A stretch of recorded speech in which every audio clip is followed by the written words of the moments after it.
Bien. Mesdames, Messieurs, chers et chers collègues, très heureux donc d'être présent ici pour cette journée qui, d'une part, est une journée bilan et d'autre part est une journée perspective. Bilan puisque c'est l'occasion de présenter donc les premiers résultats de l'expérimentation HUT. Je vais y revenir un instant. Et puis perspective puisque, comme maintenant toute bonne série, nous commençons la saison 2. HUT saison 2. Donc vous avez aimé la saison 1, vous adorerez la saison 2. Donc saison 3, saison 4 après, avec bien évidemment des acteurs qui disparaissent et des acteurs nouveaux qui apparaissent. Donc c'est une série mûrement réfléchie. Ce projet HUT présente pour l'Université de Montpellier, donc, que je préside, plusieurs intérêts. Premier intérêt, c'est que ça traduit un projet partenarial avec nos amis de l'université Paul Valéry, de l'autre université de la ville de Montpellier, sur la ville de Montpellier. Je pense que quand il y a deux acteurs majeurs de l'enseignement supérieur et de la recherche sur ce site, eh bien, c'est très bien qu'ils travaillent ensemble. Qui plus est, au-delà de ce projet partenariat entre deux universités, il y a également l'implication du CNRS dans ce projet-là. Et donc, c'est une fois de plus montrer que universités et organismes de recherche, eh bien, nous savons donc travailler sur des projets innovants. Deuxième élément, plus interne peut-être à l'Université de Montpellier, c'est que cela embrasse l'ensemble donc des communautés scientifiques, puisque pas moins de 14 structures de recherche eh bien, adhèrent à ce projet. Qu'il s'agisse de structures de recherche comme l'informatique, l'électronique et les systèmes, donc, et je salue notamment son directeur Alain Foucaran, qu'il s'agisse également des juristes. Il y a donc Éric Desmaries, il y a Malo, qu'il s'agisse également des gestionnaires, donc Anne-Sophie Casse, qu'il s'agisse ceux que j'ai repéré Euromove aussi, Benoît Bardy, mais il y a d'autres collègues qui sont là, donc je suis conscient que je vais en oublier, mais je pense qu'il est important que dans un établissement, il y ait des projets fédérateurs qui permettent aux communautés de travailler ensemble, parce que, eh bien, la recherche par nature est diverse. La recherche par nature aussi doit mettre en avant les éléments pluridisciplinaires. Troisième élément de satisfaction, c'est que c'est un projet qui a obtenu le soutien de nombreuses collectivités. Le soutien, certes, donc, bien évidemment, du FEDER, mais également le soutien de la métropole, de la région. Et donc, quand les collectivités territoriales travaillent donc de concert, mais également travaillent donc avec les universités et organismes, eh bien, ça montre que nous sommes tous donc sur un projet dans lequel nous croyons. Nous le croyons, pourquoi ? Eh bien, parce que c'est un projet donc novateur qui transcende donc les disciplines, mais qui a un bilan important donc après cette première année, cette première saison, puisque je vous le rappelle qu'au cours de cette première saison, alors le terme saison je vais essayer d'arrêter l'employé, mais au cours de cette première donc tranche ou période, eh bien il y a eu deux étudiantes donc qui ont vécu dans cet appartement connecté, qui ont pu donc permettre une série de production de données et donc d'analyse. Et donc c'est aujourd'hui un élément de la journée. Mais il faut aller, et c'est la essence même de la recherche, pardon, il faut aller en avant. Et donc, pour cette saison 2, eh bien, dans cet appartement donc, qui a été refait, réhabilité ou rénové, ou je dirais repensé, eh bien, il y a finalement des nouveaux besoins qui sont apparus en termes d'études. Et sans rentrer dans les détails, me semble-t-il, il y a deux éléments complémentaires. Des questions de capteurs nouveaux, je crois, sur les questions de qualité de l'air, et puis des capteurs aussi nouveaux sur des questions de mouvement, et notamment, je crois, c'est l'adaptation ou l'étude des postures, donc, au niveau du salon. Alors bon, c'est très intéressant, notamment quand vous avez des problèmes de hanche, donc, quand on utilise vos postures, ça peut aussi, derrière, vous faire l'ordonnance ensuite, pour savoir quand vous allez vous faire mettre une prothèse.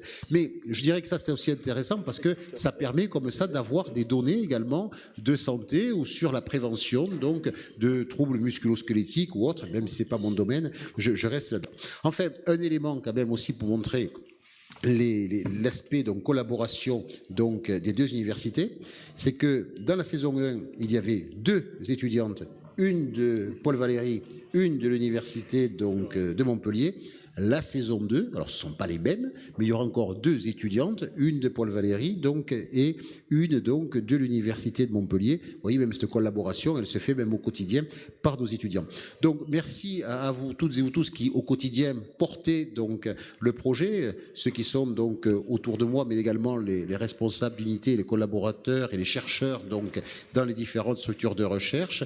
Merci également à ceux qui croient à ce projet, parce que je pense que c'est un élément concret où l'on voit finalement comment la technologie, non pas va dicter les comportements humains, mais comme la technologie peut finalement apprécier, collecter, apprécier, interpréter les comportements humains pour nous agrémenter ou faire en sorte que notre futur donc soit finalement plus facile, plus paisible et participe donc également aux attentes de l'individu et donc que nous ayons des conditions de logement. Je salue aussi les collègues de Nexity qui sont présents et qui ont été donc porteurs de ce projet, et bien pour aussi que nos conditions d'habitat, nos conditions de vie soient de plus en plus donc en adéquation avec nos attentes au quotidien.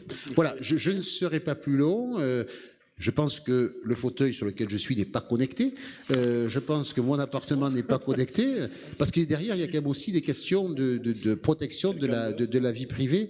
Et si, il y a un élément que je veux dire, c'est qu'au-delà des questions de connexion, il y a quand même toujours en interaction la nécessité selon laquelle eh bien, l'humain, dans ce qu'il doit avoir de vie privée, d'intime, d'espace intime, eh bien, doit être respecté. Et donc, donner d'un côté, certes, collecter, mais également un respect de la vie privée, donc la nécessité d'anonymer toute une série d'éléments, pas qu'il y ait de connexion ensuite, avec, qui puissent être faites, donc, avec donc ce qui a été produit, ou qu'on ne sache pas finalement qui a fait quoi, qu'on ne puisse pas identifier derrière une personne physique tel ou tel comportement. Voilà, je salue également les collègues du LIRM, également de l'école des mines d'Alès, voilà, parce qu'au fur et à mesure que je vois dans l'assistance des personnes, je m'aperçois que je ne les ai pas citées. Bon, merci à vous toutes et à vous tous pour ce beau projet qui montre qu'une fois de plus, eh bien, Montpellier est toujours une ville qui est à la pointe de la technologie, des nouvelles technologies, et donc ce projet qui valorise un peu plus donc ce site métropolitain montpelliérais. Merci.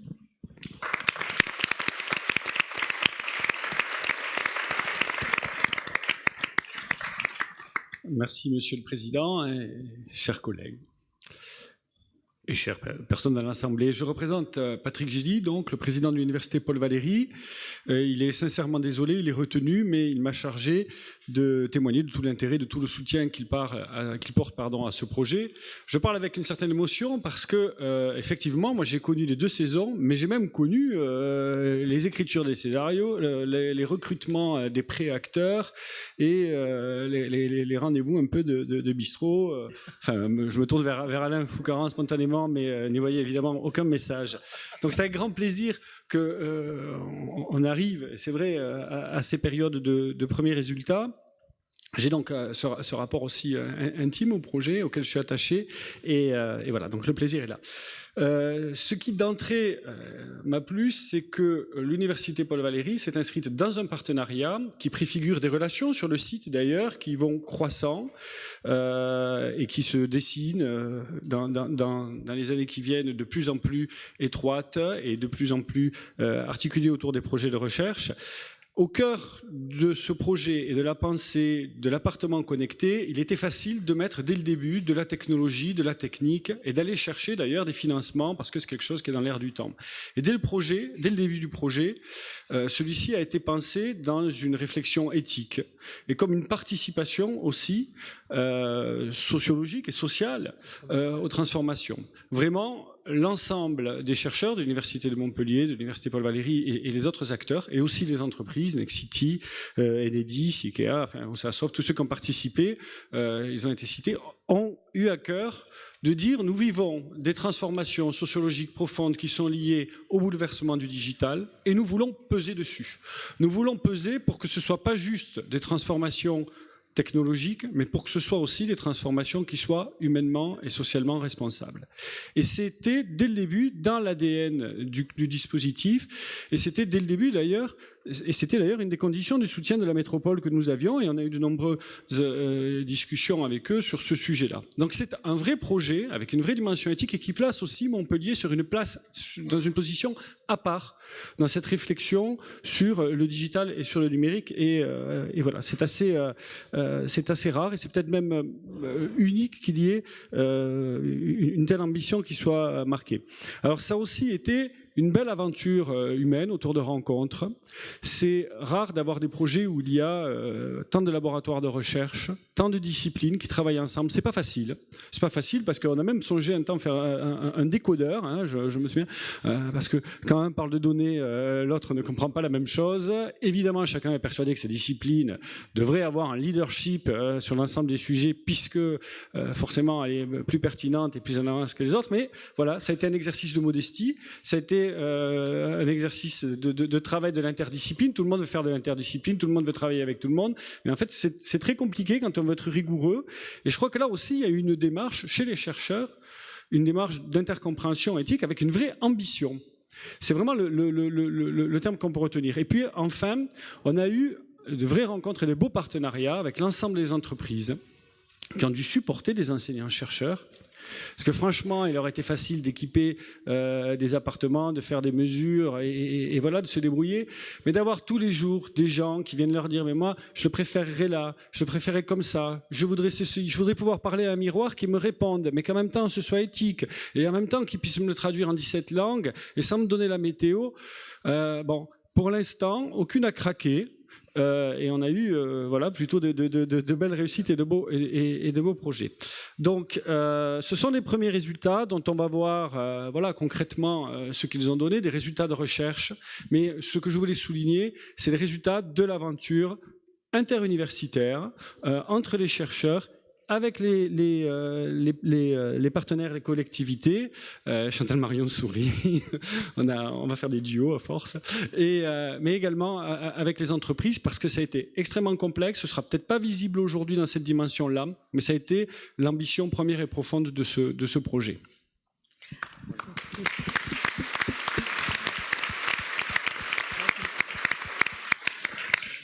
Merci infiniment.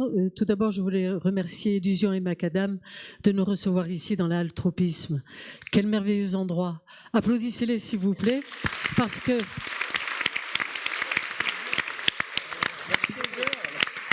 Alors, pourquoi? Parce que ce lieu, on s'est battu. On s'est battu pour qu'il ait lieu, pour que ce ne soit pas démoli. Et en partie, évidemment, et en grande partie... totalement la métropole avait la CERM et surtout, je dirais, étant développement économique et urbanisme dans ma délégation, voilà, il faut que l'écosystème se rencontre. Et c'est dans ce genre d'endroit, et ça correspond complètement, c'est une transition sur le projet HUT. Alors ce projet HUT, mon âge me le permet, je vais remonter encore plus loin. Il y a le projet 2 qui arrive, il y avait le projet 1, et surtout il y avait l'avant-projet. Et M. Fougrand ne me contredira pas, puisque nous avons fait la première intervention sur la cité intelligente. Il y avait des béquilles ce jour-là, parce que tu avais fait le fou, sur la cité intelligente en conseil métropolitain. Conseil métropolitain, la cité intelligente, ça remonte à 11 ans. 11 ans où la métropole a investi à l'époque 4 millions d'euros uniquement en recherche et développement. Étant une ancienne enseignante-chercheuse à l'Université Montpellier, auprès de mon cher président Philippe Auger, je peux vous dire que investir pour une métropole qui prélève un impôt public, 4 millions d'euros, uniquement en recherche-développement, ça montre un esprit visionnaire. Je peux le dire, je n'étais pas élue à l'époque, donc je peux en parler. C'était l'esprit visionnaire d'avant qui dit il faut investir sur la cité intelligente. Et heureusement, parce qu'on a trouvé des personnes évidemment dans l'université compétentes pour ce genre de travail, ce qui fait que sur la cité intelligente, on est en avance. Vous n'avez qu'à voir le logiciel qui est là-bas, à disposition de tous les citoyens.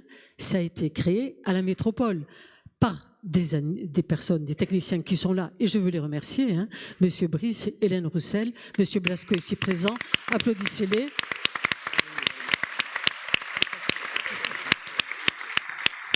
Pourquoi? Parce que nous élus, ou nous à l'époque, quand j'étais universitaire, quand on a des administratifs costauds derrière, pour nous c'est tout bénef.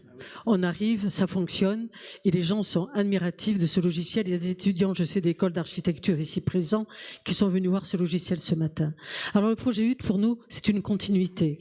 C'est une continuité en rajoutant chaque fois des personnes responsables, des personnes qui savent. Il y a Monsieur De Pincé ici pour l'éthique.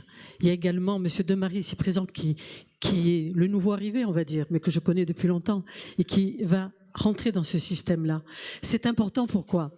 Parce que la manière de fonctionner de la métropole, c'est-à-dire tout le monde autour de la table, c'est dans l'esprit French Tech, tout le monde autour de la table, ce qu'on faisait avec Philippe Auger à l'époque quand on mettait des étudiants dans les conseils scientifiques, conseils, etc.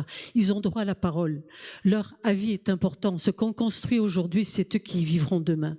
Alors l'appartement du futur, au niveau de l'urbanisme, c'est très important. Là, c'est l'appartement du futur. Je peux vous dire que bien vivre, c'est bien dormir, bien travailler dans le lieu, parce qu'il n'y a pas que l'appartement, là, il y a le lieu où on travaille également. Et le travail que vous faites dans ce projet 8, je vous félicite. Tous ces capteurs, il faut les placer. Il me tarde de voir les données. Parce qu'effectivement, ces données, toutes ces données open data sur lesquelles on discute beaucoup en ce moment, il faut que vous sachiez que la métropole, depuis la cité intelligente, ayant placé des capteurs partout, aussi bien au niveau des tramways que sur les murs, entre autres également sur le musée Fabre, avec le projet du musée Fabre in the City, ces capteurs nous permettent d'avoir des données qui sont stockées à la métropole et que nous délivrons d'une manière anonymisée aux startups, aux entreprises qui enrichissent justement et qui peuvent créer des applications de façon à ce que le citoyen en profite. Ça, c'est important. Ces données, comment, et ils en parleront mieux que moi, ces données, comment on les protège, comment on les délivre et qu'est-ce qu'on en fait après? Parce que c'est bien beau de créer ça, mais qu'est-ce qu'on en fait? La question, et je pense que vous allez répondre dans la table ronde, est très importante. Donc je félicite tous les acteurs. Sachez que la métropole sera toujours présente pour vous accompagner. Et en tant qu'ancienne universitaire, je peux vous dire que je suis ravie de voir justement comment on peut travailler tous ensemble. Ça, je le savais, mais ceci est une preuve. Merci à vous tous.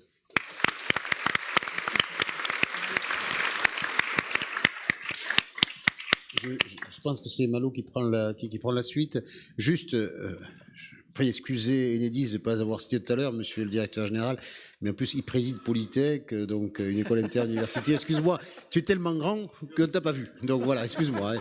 Et je salue également le directeur de l'école d'archi de Montpellier. C'est toujours un problème quand on arrive en retard, c'est qu'on ne voit pas tout le monde au début, puis ceux que j'ai oubliés. Merci. Malo, à monsieur Loyal, vas-y. Merci infiniment, messieurs les présidents, madame la présidente, pour votre présence et votre soutien. On va passer formellement à la présentation des résultats. Je veux juste en 30 secondes expliquer combien on a besoin de travailler ensemble et combien c'est confortable aussi de se sentir soutenu. Quand une équipe de recherche pilote un projet et qu'elle appelle son directeur d'unité en disant là ça coince sur tel ou tel point, peux-tu décrocher ton téléphone, peux-tu m'aider à faire telle ou telle démarche, quand on appelle le président d'université, quand on est aussi soutenu, quand c'est la même chose avec les collectivités territoriales, ça aide techniquement et ça aide beaucoup pour le moral, parce que le métier de recherche sur ces thématiques parfois il est un peu fatigant, surtout lorsque on explique que l'appartement connecté, nous n'en sommes ni les défenseurs ni en quelque sorte les critiques. Nous sommes dans une analyse, nous sommes dans une évaluation scientifique et surtout on en reparlera des usages. Seulement expliquer que l'on parle des usages, c'est beaucoup plus complexe, vous allez le voir aujourd'hui, et c'est beaucoup plus long que d'expliquer le dernier capteur, la dernière innovation technologique qui est tout de suite plus parlante, plus vendeuse. C'est la raison pour laquelle on est désolé, on va vous prendre toute une journée pour vous expliquer quels sont les projets sur cette interdisciplinarité. Il y a un soutien important qui n'a pas encore été cité, c'est la Maison des sciences de l'homme de Montpellier, qui a eu un rôle aussi fondamental dans, je ne sais pas où elle est peut-être grande elle aussi. Alors merci Julien Marie d'être présent.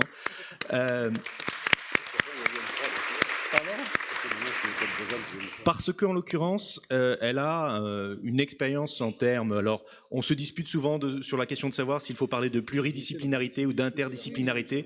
Je suis peut-être un peu vendeur, un peu prétentieux en parlant volontiers d'interdisciplinarité. Ceci étant dit, c'est le terme qui est employé par un autre de nos soutiens précieux, qui est le Centre national de la recherche scientifique, le CNRS, qui est aussi partenaire du projet. Merci à tous, on va entrer dans le vif du sujet. Merci infiniment pour votre soutien. Merci.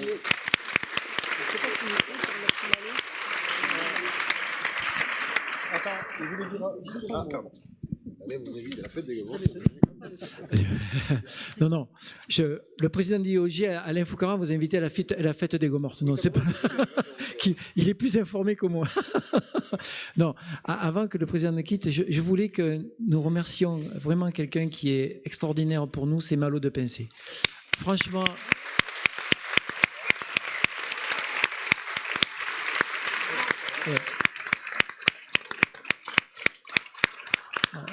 Malo, c'est très sincère et tu vois l'engouement que ça suscite parce que, vous savez, diriger une université, diriger un laboratoire de recherche, c'est complexe, mais quand il y a une telle diversité de comportements, de personnalités, et c'est vraiment complexe. Et Malo arrive avec le tact, etc., à driver tout le monde doucement et à faire que tout le monde marche ensemble. C'est extraordinaire ce que tu fais, Malo, et franchement, ça mérite qu'on te remercie.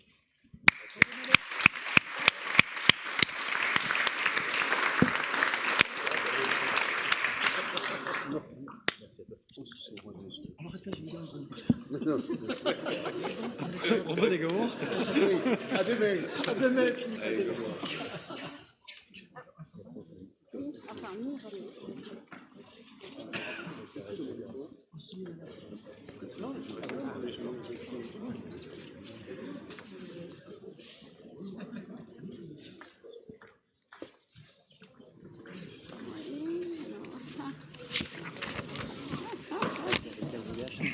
Ouais, mais c'est juste pour passer celui-là. C'est un autre document. Bien. Je prends la suite pour vous expliquer rapidement comment va se passer la journée. Remercier évidemment tous nos soutiens, je l'ai déjà fait. Je remercierai l'équipe à la fin de la journée, et notamment toutes les personnels de l'équipe qui font un travail formidable, mais en même temps, je voudrais attendre la fin de la journée pour savoir si tout s'est bien passé et adresser à ce moment-là mes chaleureux remerciements à tout le monde. Mais Alain présume que tout se passe bien, donc il a eu cette gentillesse de dire quelques bons mots. On verra.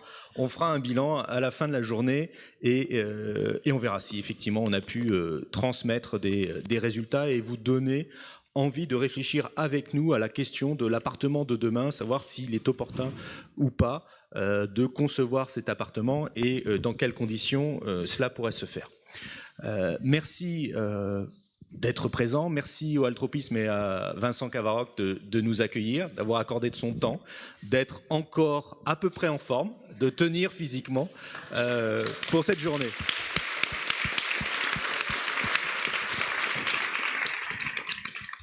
On va avoir toute une journée, donc il faut que chacun n'hésite pas à venir rejoindre les gradins. Ça se tient de manière informelle et ne restez surtout pas debout au fond à attendre qu'il y ait une pause. Installez-vous, prenez vos aises. La journée, elle va se passer de la manière suivante. On a une matinée qui se veut une matinée de synthèse, où on va vous expliquer les grandes lignes du projet HUT, les résultats auxquels nous sommes arrivés. On aura un moment d'échange informel autour d'un bon repas que nous ont préparé Léal ce midi. Et puis on entrera dans des considérations beaucoup plus pratiques, beaucoup plus techniques cet après-midi. On explicitera exactement ce qu'on a dit ce matin. Alors justement, qu'est-ce qu'on a à dire? Là, on va prendre à peu près 10 minutes pour vous expliquer ce qu'est le projet HUT. Étant entendu évidemment que l'on peut discuter ensuite et s'interroger les uns les autres.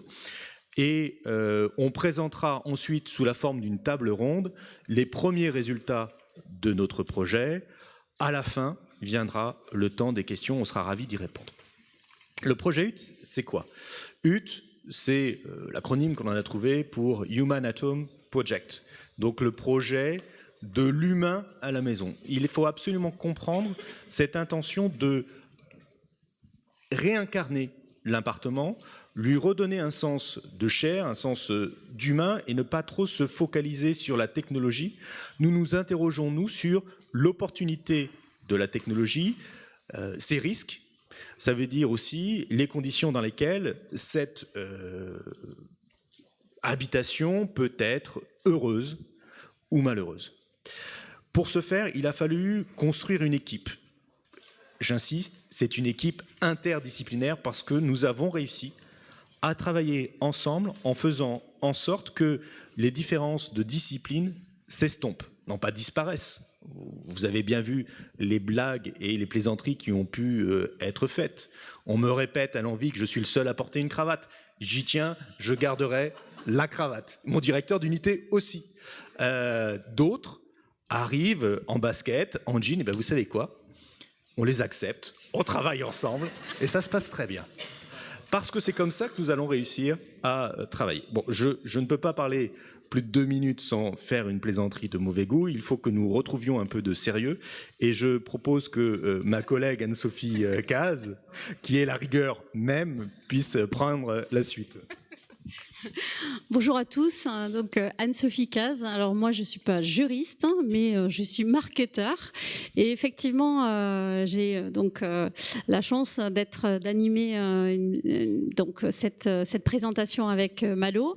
Alors effectivement, quelles sont les finalités du projet? Alors on a l'habitude de dire que le XXe siècle a été le défi technologique. Le XXIe siècle, ce sera plutôt le défi des usages. Effectivement, si aujourd'hui la technologie ne fait aucun doute, les usages au contraire sont effectivement un élément sur lequel il faut creuser. Alors, le logement hutte, c'est d'abord un appartement observatoire, un vrai lieu de vie dans lequel effectivement on a comme finalité de comprendre les usages, de voir ce qui est utile, ce qui est souhaitable, ce qui ne l'est pas, et effectivement de limiter ces éléments et de nous interroger véritablement sur les conditions du bien-être dans l'habitat du futur. Alors ce projet, effectivement, il nous questionne sur nos conditions d'habitation dans le futur. Ils vont nous questionner effectivement sur nos rapports à l'habitat, sur les données qui vont être captées dans cet appartement du futur. Est-ce que ces données, finalement, comment on va communiquer avec ces interfaces? Donc toutes ces conditions de vie sont effectivement à définir pour des usages, mais potentiellement avec un regard au niveau du projet HUT qui est un regard vraiment centré sur l'humain. Alors, effectivement, c'est un projet, on a vu, qui rassemble un certain nombre d'acteurs. Tout à l'heure, nous avons parlé effectivement de l'ensemble des laboratoires de recherche. Alors, peut-être on ne va pas tous les citer, mais au moins, on peut les présenter très rapidement. Donc, je laisse la parole à Malo, peut-être pour rappeler quelques acteurs. On a la liste ici, effectivement, des laboratoires. Oui, alors je vais lire et donner les spécialités peut-être de chacun, parce qu'on a des termes qui ne sont pas toujours explicites. Mon dynamique du droit, c'est l'équipe de juristes qui vous présente ses excuses. Praxilingue, c'est les linguistes de l'université Paul Valéry Montpellier 3, qui sont précieux aussi à notre équipe. Comment? C'est ceux qui portent, mais pas aujourd'hui. C'est Montpellier Recherche en économie, qui est une équipe d'économistes essentiellement, ou pour beaucoup, en ce qui nous concerne, à s'intéresser sur la consommation et la production d'énergie, les partages d'énergie. Vous avez Montpellier Recherche en management, Research, pardon, in management. Oui, on a deux équipes qui travaillent sur le projet, donc des collègues qui sont en système d'information et des collègues qui sont de l'équipe marketing, que j'ai effectivement le plaisir d'animer avec David Vidal ici présent. Vous avez également à travailler ensemble le laboratoire Epsilon, et nous avons beaucoup de psychologues, de sociologues qui s'intéressent au projet. Le laboratoire de dynamique des capacités humaines et des conduites de santé, vous verrez les projets qui peuvent être portés en termes de posture, de mouvement dans l'appartement et de santé, de pratique du sport. Vous avez le LIFAM, qui est le laboratoire d'innovation sur les formes architecturales, architecture et milieu, pardon, qui est le laboratoire de l'École nationale supérieure d'architecture de Montpellier. Nous avons des collègues du laboratoire Paragraphe, qui est un laboratoire, pardon, de l'université de Paris 8. L'IES, qui a été remarquablement représenté tout à l'heure par son directeur Alain Foucaran. Euromove, qui est discret au fond de la salle, mais qui va nous rejoindre tout à l'heure, les spécialistes de l'Université de Montpellier sur le mouvement et sur les marqueurs de mouvement, les marqueurs de bien-être, on en reparlera. Dynamique musculaire et métabolisme, on parlera vélo, aussi, la pratique du vélo dans l'appartement tout à l'heure. Le LGI2P, c'est le laboratoire de l'école des mines d'Alès. Espace Dev, alors c'est une structure très riche, très complexe. Nous, on a essentiellement des informaticiens qui travaillent avec nous. Et le LIRM, qui a été cité par le président Auger tout à l'heure, laboratoire informatique, robotique, microélectronique et de Montpellier. Voilà, il me manquait le dernier M, comment ai-je pu oublier? On a une collectivité territoriale, il faut insister là-dessus, c'est la métropole de Montpellier qui nous finance, mais qui est aussi partie du consortium et qui nous apporte aussi son expertise et les questions qu'elle se pose. Nous, ça nous intéresse de réfléchir au lien entre ce que l'on appelle la première brique, qui est l'appartement, et la collectivité. Comment on communique, à quoi ça sert finalement d'avoir une collectivité dans un espace numérique. 2 universités, 2 écoles, la Maison des sciences de l'homme, Sud, la MSH Sud, et puis cette entreprise que je ne ferai que citer faute de temps, mais Nexity, Sens Digital, Ikea, Oceasoft, Enedis, Synox, DailyLED, et qui nous sont précieuses, et d'autres encore qui vont sans doute nous rejoindre dans ces partenariats, précieuses parce que ça permet un peu de cadrer les chercheurs sur l'intérêt des recherches, sur la mise en œuvre, sur des difficultés pratiques qui se posent, et qu'elles en soient grandement remerciées. Alors l'appartement, on y revient. Présentons-le rapidement. Alors c'est un appartement donc sur lesquels on a effectivement qui nous a été effectivement proposé déjà par Nexity. C'est un appartement sur lequel on a un ensemble de capteurs. C'est un appartement qu'on a pour 3 ans, donc c'est un projet vraiment dans le temps. Et les occupants en fait dans cet appartement restent au moins jusqu'à 10 mois. Donc là on est sur l'année 2 qui a commencé mi-septembre, où nous avons 2 occupantes qui, à l'heure actuelle, sont rentrées dans cet appartement. Et d'ailleurs, nous appellerons les occupants pour la journée les co-huteurs. Donc voilà, donc soyez pas surpris si les chercheurs qui présentent parlent des co-huteurs. Ce sont les occupants de cet appartement. Alors effectivement, il y a un ensemble de capteurs sur l'année 1, c'est-à-dire l'année qui vient de s'écouler, 2018-2019. Donc peut-être tu peux nous en dire 2 mots, Malo, sur l'ensemble des capteurs. Oui, alors je ne vais pas vous préciser point par point ce que sont ces capteurs. Je vais vous en donner les grandes fonctions, et puis vous verrez qu'au cours de la journée, on viendra à préciser l'utilité de ces capteurs, les méthodes aussi d'utilisation et les process de recherche. Les grandes familles sont les suivantes. On a des capteurs de mouvement. Notamment, on a un sol connecté. Tout l'appartement est connecté et permet d'identifier à tel ou tel moment qui est où, selon quelle pression. Ça nous permet évidemment de tirer plein de conclusions sur la perception et l'appréhension de l'espace. Vous avez de manière très classique des capteurs qui ont pour mission d'évaluer la consommation d'énergie et de fluide, sachant qu'on a joué à démultiplier ces capteurs. C'est-à-dire que vous en avez évidemment au niveau des compteurs, essentiellement ici, c'est la seule énergie de cet appartement, elle est électrique, donc vous en avez au niveau du compteur, évidemment le compteur Linky est installé, mais on a doublé de capteurs par prise, par phase pour confronter ces données. Nous avons des capteurs de confort, ce que l'on appelle des capteurs de confort, qui vont évaluer, cela a été évoqué tout à l'heure, la qualité de l'air, les hypothèses d'ondes radio. Alors, qualité de l'air, ça va être la composition chimique, comme les composés volatiles, etc. Et évidemment, ce qui nous intéresse, c'est de confronter ce que l'on appelle, ce que sont des données quantitatives, à des données qualitatives. On y reviendra. Alors, cet appartement, effectivement, va évaluer dans le temps l'ensemble de ces données qui vont être captées dans cet appartement, avec effectivement des occupants. L'objectif, pour nous, est véritablement de mettre l'humain au centre du projet. C'est pour ça qu'effectivement, on ne s'est pas contenté uniquement de collecter de la donnée quantitative, mais de véritablement avoir un retour des occupants pour mieux comprendre les usages. Et c'est tout l'intérêt de ce projet, finalement, de mettre aussi les sciences humaines et social au cœur d'un projet sur finalement des innovations technologiques, parce que si on parle d'usage, on parle forcément d'humain. Donc effectivement, l'objectif c'est de protéger ces occupants, de les protéger maintenant, effectivement pour mieux comprendre comment on peut établir demain des bonnes pratiques sur effectivement comment on peut retirer les bonnes pratiques de cet appartement et de cette expérimentation pour finalement améliorer et protéger effectivement les personnes. Alors, on a... Oui. J'ai juste apporté une précision, parce qu'on en reparlera tout à l'heure.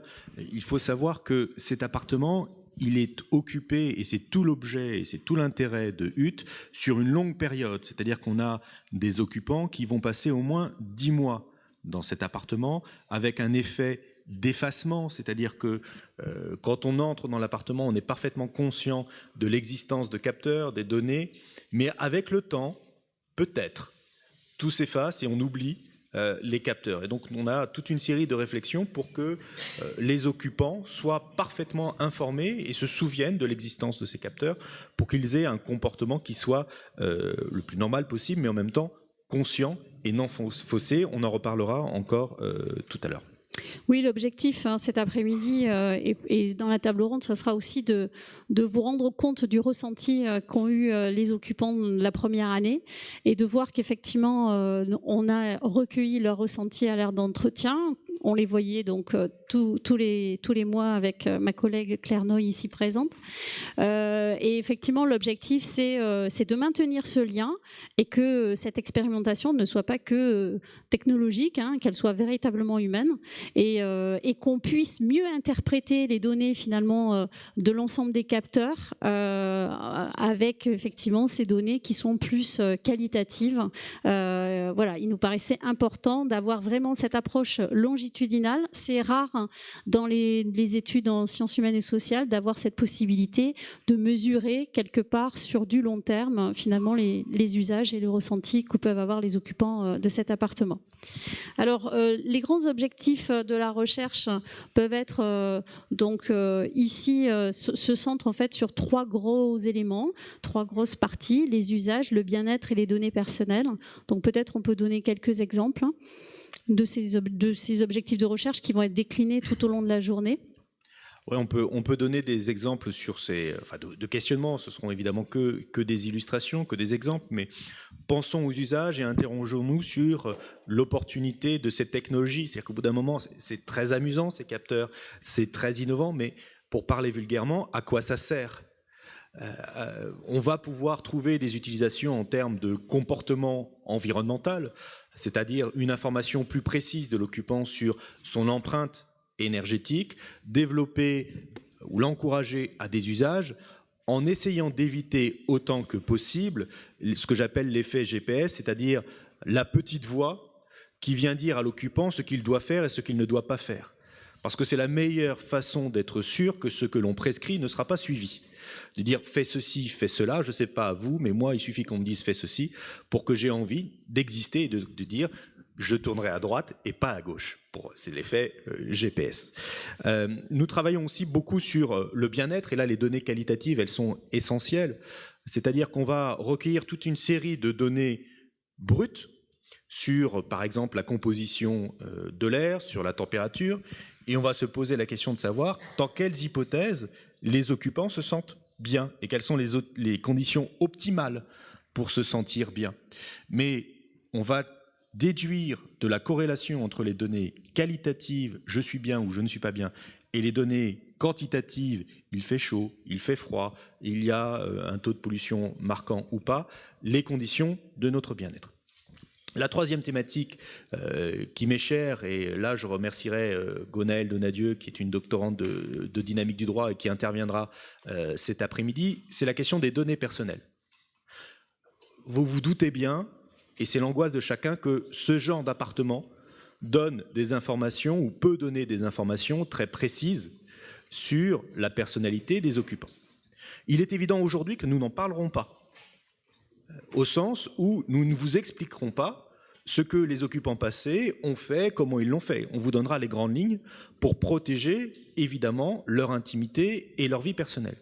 Donc on a développé toute une série de protections des données personnelles. On travaille aussi à aller au-delà de ce qu'est aujourd'hui la réglementation et la protection pour assurer un véritable droit de regard sur ces données personnelles. On vous parlera de diagnostic des données, on vous parlera de suivi des données personnelles sur le long terme, parce que c'est très bien de faire signer une déclaration ou un consentement quand on entre dans un appartement. Il est évident qu'au bout de 3 mois, 4 mois, 6 mois, on n'a peut-être plus le souvenir de toutes les informations que l'on pouvait y capter.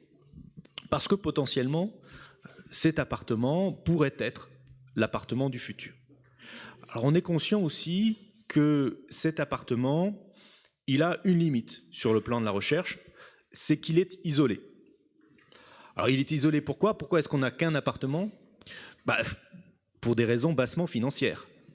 Il faut vous dire que ce projet de recherche en tout et pour tout sur 4 années, ça représente 5 millions d'euros d'investissement entre le personnel des chercheurs, des administratifs, le matériel. Concrètement, il y en a pour une belle somme en termes de capteurs et de systèmes de captation, de traitement des informations dans l'appartement. On peut difficilement le reproduire. On va pourtant essayer de le faire pour avoir un plus grand nombre de données, et on va essayer de poursuivre cette aventure avec le partenaire qui nous a accompagnés depuis le début, c'est Nexity, qu'il soit encore remercié.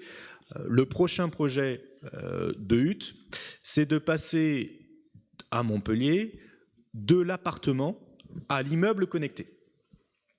Et nos équipes planchent à la réalisation d'un véritable immeuble. Alors, il n'y aura pas de plancher connecté, mais on réfléchit aux outils d'analyse de consommation, de qualité de l'air, etc. Et puis de relations avec les collectivités territoriales.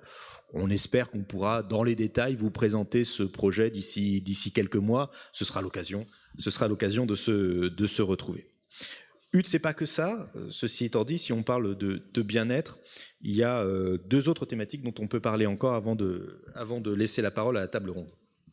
Alors effectivement, HUT, c'est aussi un projet de pièce de théâtre. Donc on a toute une dimension effectivement artistique dans le projet de l'appartement connecté. Cette pièce de théâtre va s'appeler le cohuteur chahuté. C'est un projet d'écriture innovante qui est porté par Alain Foucaran notamment, et qui a été d'ailleurs retenu pour les 80 ans du CNRS. Donc c'est effectivement une façon originale de coécrire en fait à partir à la fois des résultats de la recherche, mais aussi de façon collective, une pièce de théâtre. On verra dans la journée quelques petites scénettes qui nous montrent finalement quelles sont les représentations qu'on peut avoir, les craintes, etc. C'est-à-dire finalement traduire ce que les chercheurs vont essayer de découvrir au travers de l'analyse des données. Donc si vous souhaitez participer à la phase d'écriture, n'hésitez pas à vous inscrire et à aller voir effectivement les informations également sur notre site internet ou à envoyer un email bien sûr pour ce projet-là.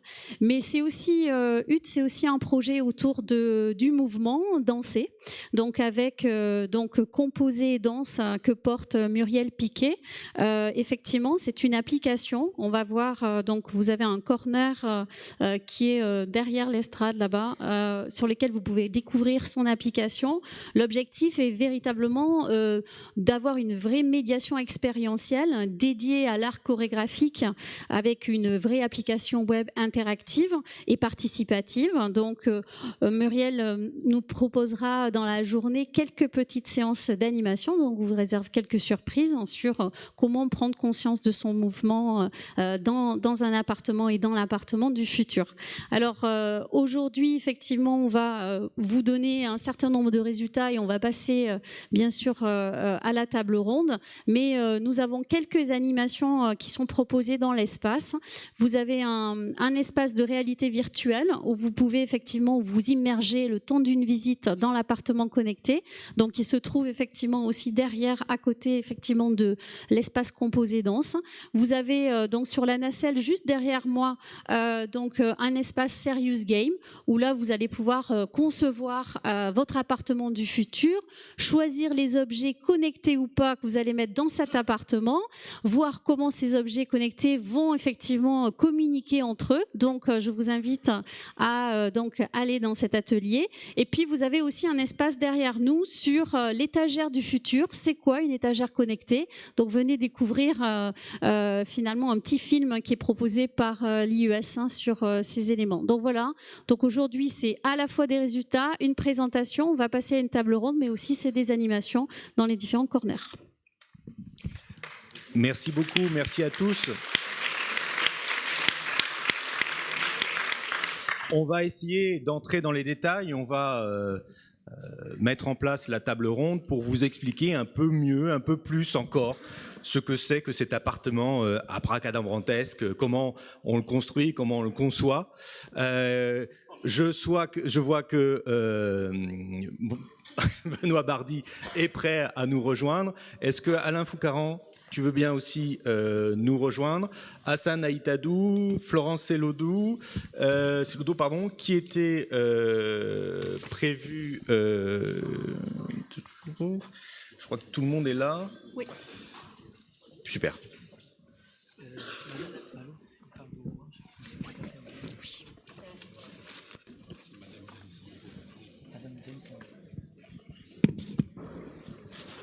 Bien, merci. C'est la première fois que je vois une table ronde s'installer aussi rapidement. C'est une efficacité absolument remarquable. Vous étiez sur les starting blocks.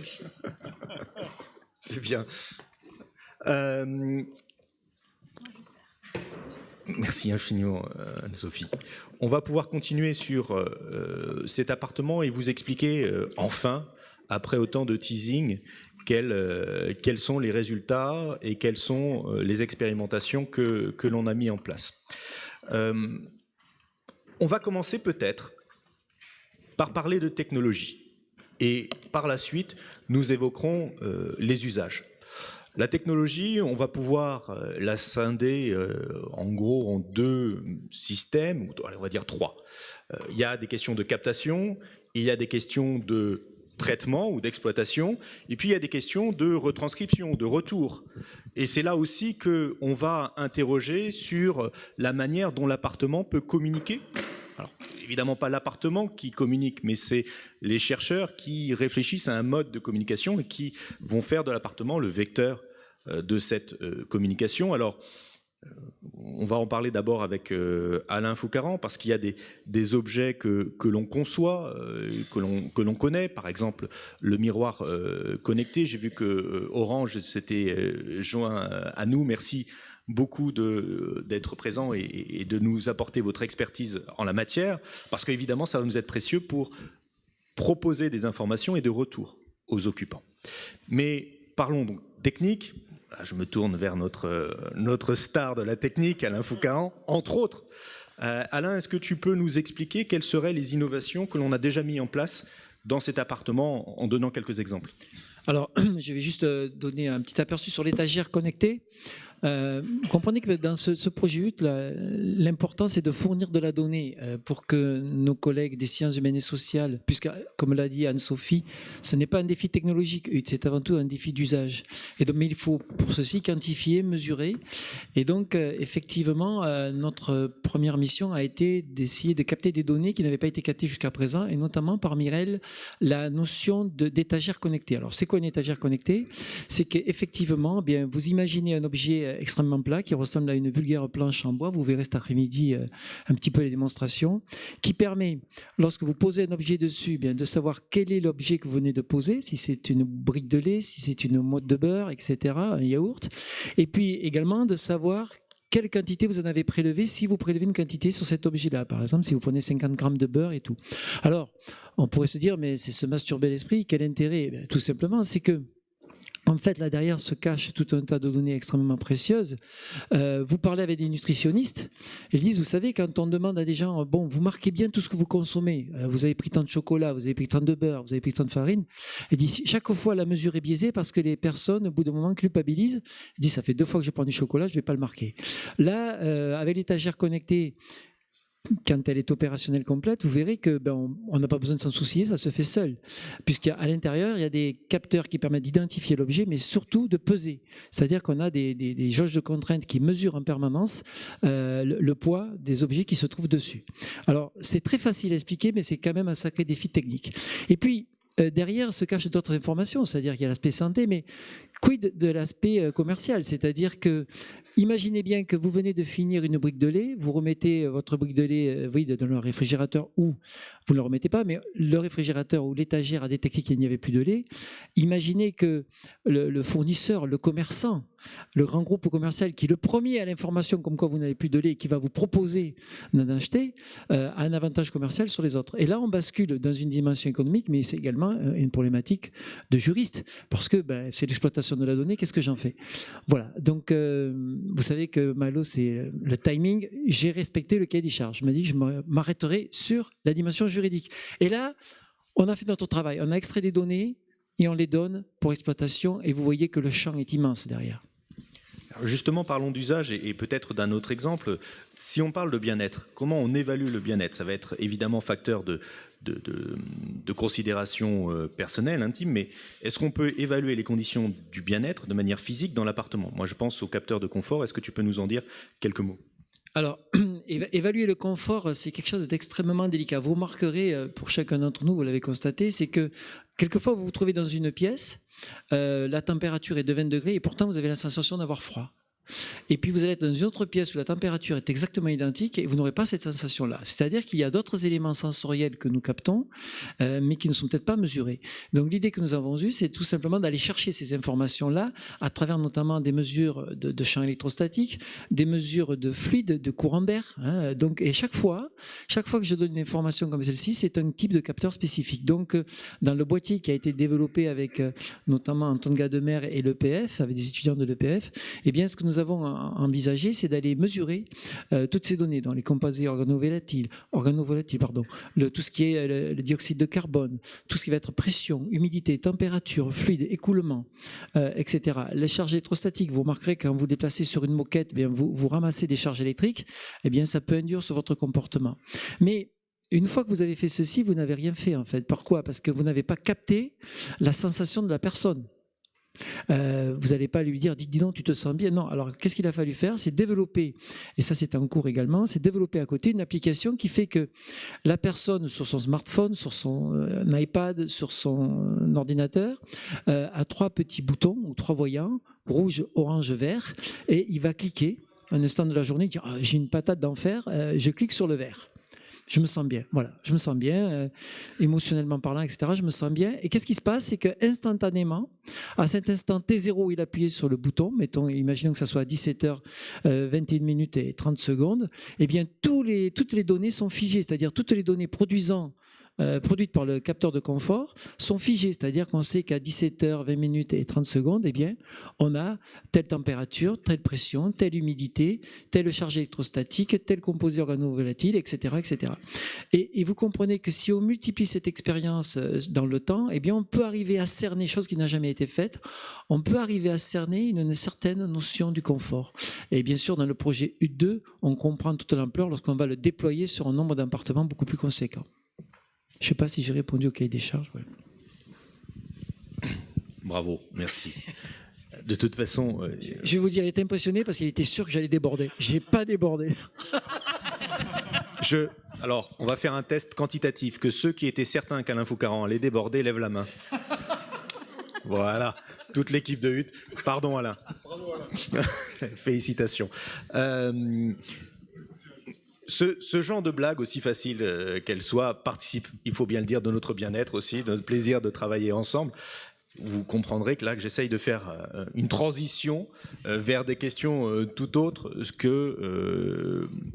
qui sont portées par le bien-être, parce qu'on s'interroge justement sur les conditions dans lesquelles cet appartement connecté peut apporter de véritables avantages ou pas, et sur la manière dont on vit dans un appartement. Ça, c'est un travail essentiel qui a été porté par l'équipe de Remove, par le LIFAM également, des MEM et d'autres équipes, et que j'oublie, mais je suis sûr que Benoît Bardy rappellera les équipes qui travaillent avec lui.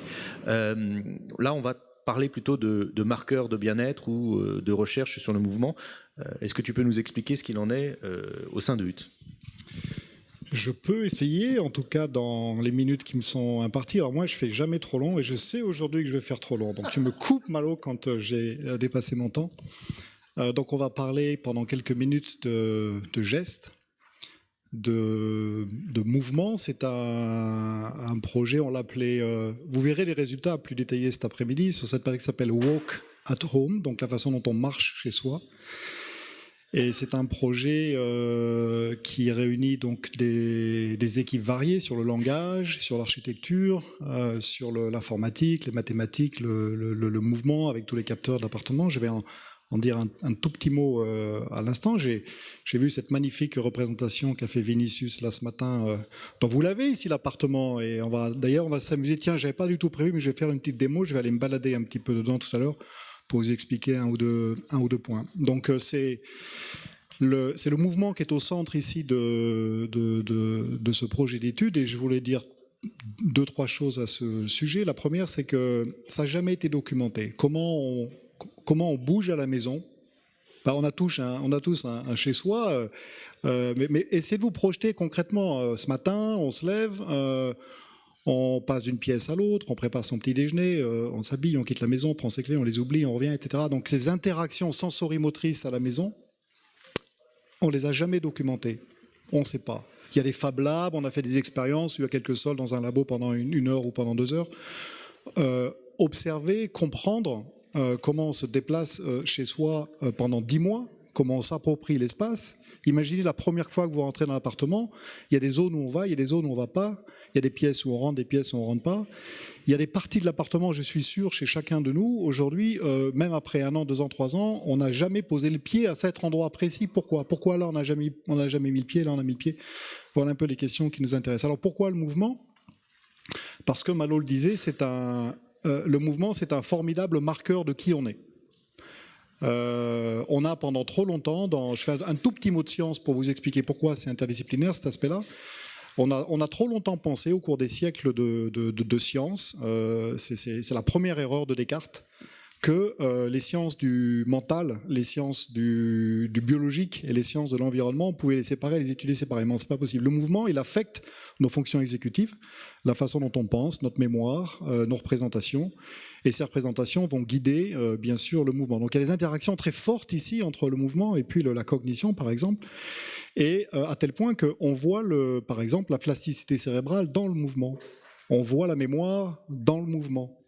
On voit, si je fais ce geste que l'on fait, tu peux me tenir ça quand je fais ce geste ici pour aller saisir ce verre, et je le fais à la maison plusieurs fois par jour, cette synergie entre cette phase de transport ici et cette phase de saisie, je ne vais pas commencer à ouvrir la main ici en étant sur l'objet, ça c'est les robots qui font ça. Moi je vais ouvrir la main bien avant et je vais commencer à la fermer bien avant d'avoir saisi l'objet. Les forces que je vais mettre autour de cet objet ici pour le lever et le porter à ma bouche sont différentes des forces que je vais exercer pour le passer à quelqu'un, ce verre. Tous ces éléments-là, on le fait 1000 fois par jour, quand on marche, quand on attrape des objets, quand on tourne la tête, quand on pose le regard sur un objet. Comment on fait ça à la maison, ça n'a jamais été documenté. Et c'est très important parce que donc, le geste est un marqueur de qui on est. On voit la motivation dans le mouvement. On voit la façon dont l'émotion va aller envahir et va aller envahir ici le musculaire, nos déplacements, quand on est fatigué, quand on est heureux, quand on est triste, etc. On voit tout ça dans le mouvement. Donc c'est un marqueur de santé mentale. C'est un marqueur de santé physique, quand on est en bonne santé, le nombre de pas que l'on a fait, etc. Donc on a mis ici le mouvement au cœur de nos études, en regardant ces liens entre le mouvement et le langage. Est-ce que l'on parle toujours au même endroit à son coïteur ou à sa coïteuse quand on est dans cet appartement? c'est un magnifique témoin de l'exploration de l'espace, le travail que l'on fait ensemble avec Hassan et Vinicius ici en architecture, pour voir si finalement les ambiances architecturales, la façon dont elles vont affecter le geste. Et puis, bien sûr, ça nécessite des capteurs et des systèmes de reconnaissance, des algorithmes pour traiter, extraire ici les différents signaux. Alors, je vais donner 2 exemples concrets sur l'appartement pour finir, à partir de cette pluridisciplinarité scientifique ici qui nous intéresse. Le premier exemple, c'est donc pas quelque chose que vous verrez aujourd'hui. On n'a pas encore démarré ces études-là. C'est prévu plutôt dans U2. C'est la façon dont les postures vont être mesurées, enregistrées, et la façon, prenez encore une fois cet exemple de synergie entre le proximal ici et le distal, quand je vais aller ouvrir mon frigo, quand je vais aller ouvrir mon placard, quand je vais aller prendre mon stylo pour le poser sur la table. Toutes ces synergies ici c'est des choses que l'on fait automatiquement tous les jours, et puis des fois, on fait tomber un verre. Et puis des fois, il y a de la variabilité ici dans cette phase de saisie. Pourquoi ? Est-ce que ça traduit ici un phénomène psychologique particulier? Est-ce que ça traduit ici la présence de l'examen qui va arriver le lendemain matin? Donc croiser ces données ici sur l'ouverture des portes, l'ouverture du frigo, l'ouverture des placards. Le président disait ce matin, ça m'a beaucoup intéressé, j'ai trouvé ça super. Philippe disait les troubles musculo-squelettiques, mais absolument, on ouvre son placard 1000 fois par jour et on l'ouvre toujours avec la même main. Oui ou non? Non, vous avez déjà ouvert le frigo avec votre main non préférentielle? Jamais. En plus, le frigo, il est orienté. Et on l'a orienté d'une certaine façon pour l'ouvrir avec la bonne main. Eh bien, c'est pas ça qu'il faut faire. Ce qu'il faut faire, c'est mettre la porte de l'autre côté de temps en temps. Alors, on le fait pas chez soi, mais dans l'appartement, on peut le faire. On va inverser les poignées de temps en temps pour voir comment ça réagit et voir comment ce mouvement va être un témoin de la plasticité cérébrale qui va accompagner ces innovations. Voilà un exemple de choses que vous ne verrez pas aujourd'hui. Par contre, une chose que vous allez voir tout à l'heure, alors je profite de Vinicius, là, qui a dessiné ce magnifique plan de l'appartement. Donc on a mis des dalles connectées. Vous les verrez tout à l'heure dans les diapositives. Et donc chaque fois qu'il y a un contact au sol, on a une impulsion et donc on enregistre un contact. Alors on a des milliers de contacts. À partir des contacts, on va repérer des pas. À partir des pas, on va repérer des personnes. Et à partir des personnes, on va repérer leur comportement, les interactions sociales entre les personnes, la façon dont elles bougent. On a prévu environ 2 millions de pas sur la totalité des 3 années du projet. Et voilà un exemple qui nous intéresse. Voilà un obstacle qui est ici placé devant moi. Quand je dois passer de la salle à manger pour aller dans ma chambre et contourner cet obstacle, par exemple la table dans la salle à manger, là également, quand on regarde la trajectoire, imaginez chez vous, quand vous avez cette situation-là, ce que vous faites, c'est que vous avez une trajectoire qui est curvilinéaire, ici, qui est à peu près, qui est extrêmement efficiente du point de vue de la locomotion. On minimise les asymétries, on fait en sorte de minimiser les efforts pour contourner l'obstacle, et donc on produit des trajectoires. Ces trajectoires produisent des flux. On va être capable d'identifier, vous verrez les premières traces tout à l'heure, c'est vraiment le début, de ces flux ici qui indiquent des endroits d'où on vient vers des endroits où l'on va. Et puis imaginez après une fête, je vais faire quelque chose que peut-être je ne devrais pas faire, imaginez après une fête, je ne vais pas le faire, la table a bougé de 15 cm. Qu'est-ce qui va se passer sur ces flux locomoteurs? Quelles vont être les conséquences de la modification de la position de cet obstacle sur ce qui va se passer dans la chambre ici quand je vais y aller? Et donc ces adaptations locomotrices, elles sont très intéressantes à observer. Ce sont des marqueurs de bien-être. Le nombre de pas que l'on fait par jour, vous faites combien de pas par jour à la maison? En gros, qui dit moins de 500? Par jour à la maison, combien de pas? Qui dit moins de 500? Moins de 500? Qui dit plus de 1000? Qui dit entre 500 et 1000? Allez, on est à peu près entre 500 et 1000 par jour en nombre de pas. Ces infos, on ne les a pas encore de manière fiable. On commence à les avoir petit à petit. Ça nous informe sur voilà, notre santé à domicile, la façon dont ces informations vont évoluer avec les mois et avec les années. Vous ne verrez pas tout ça cet après-midi, vous verrez quelques exemples. C'est plein de soucis évidemment techniques, informatiques, mathématiques, d'aller extraire ces informations ici pour avoir ces métriques qui vont animer la présentation de 14 heures, je crois. Et puis des interactions que vous verrez un petit peu plus claires avec les différents partenaires de ce projet. Merci.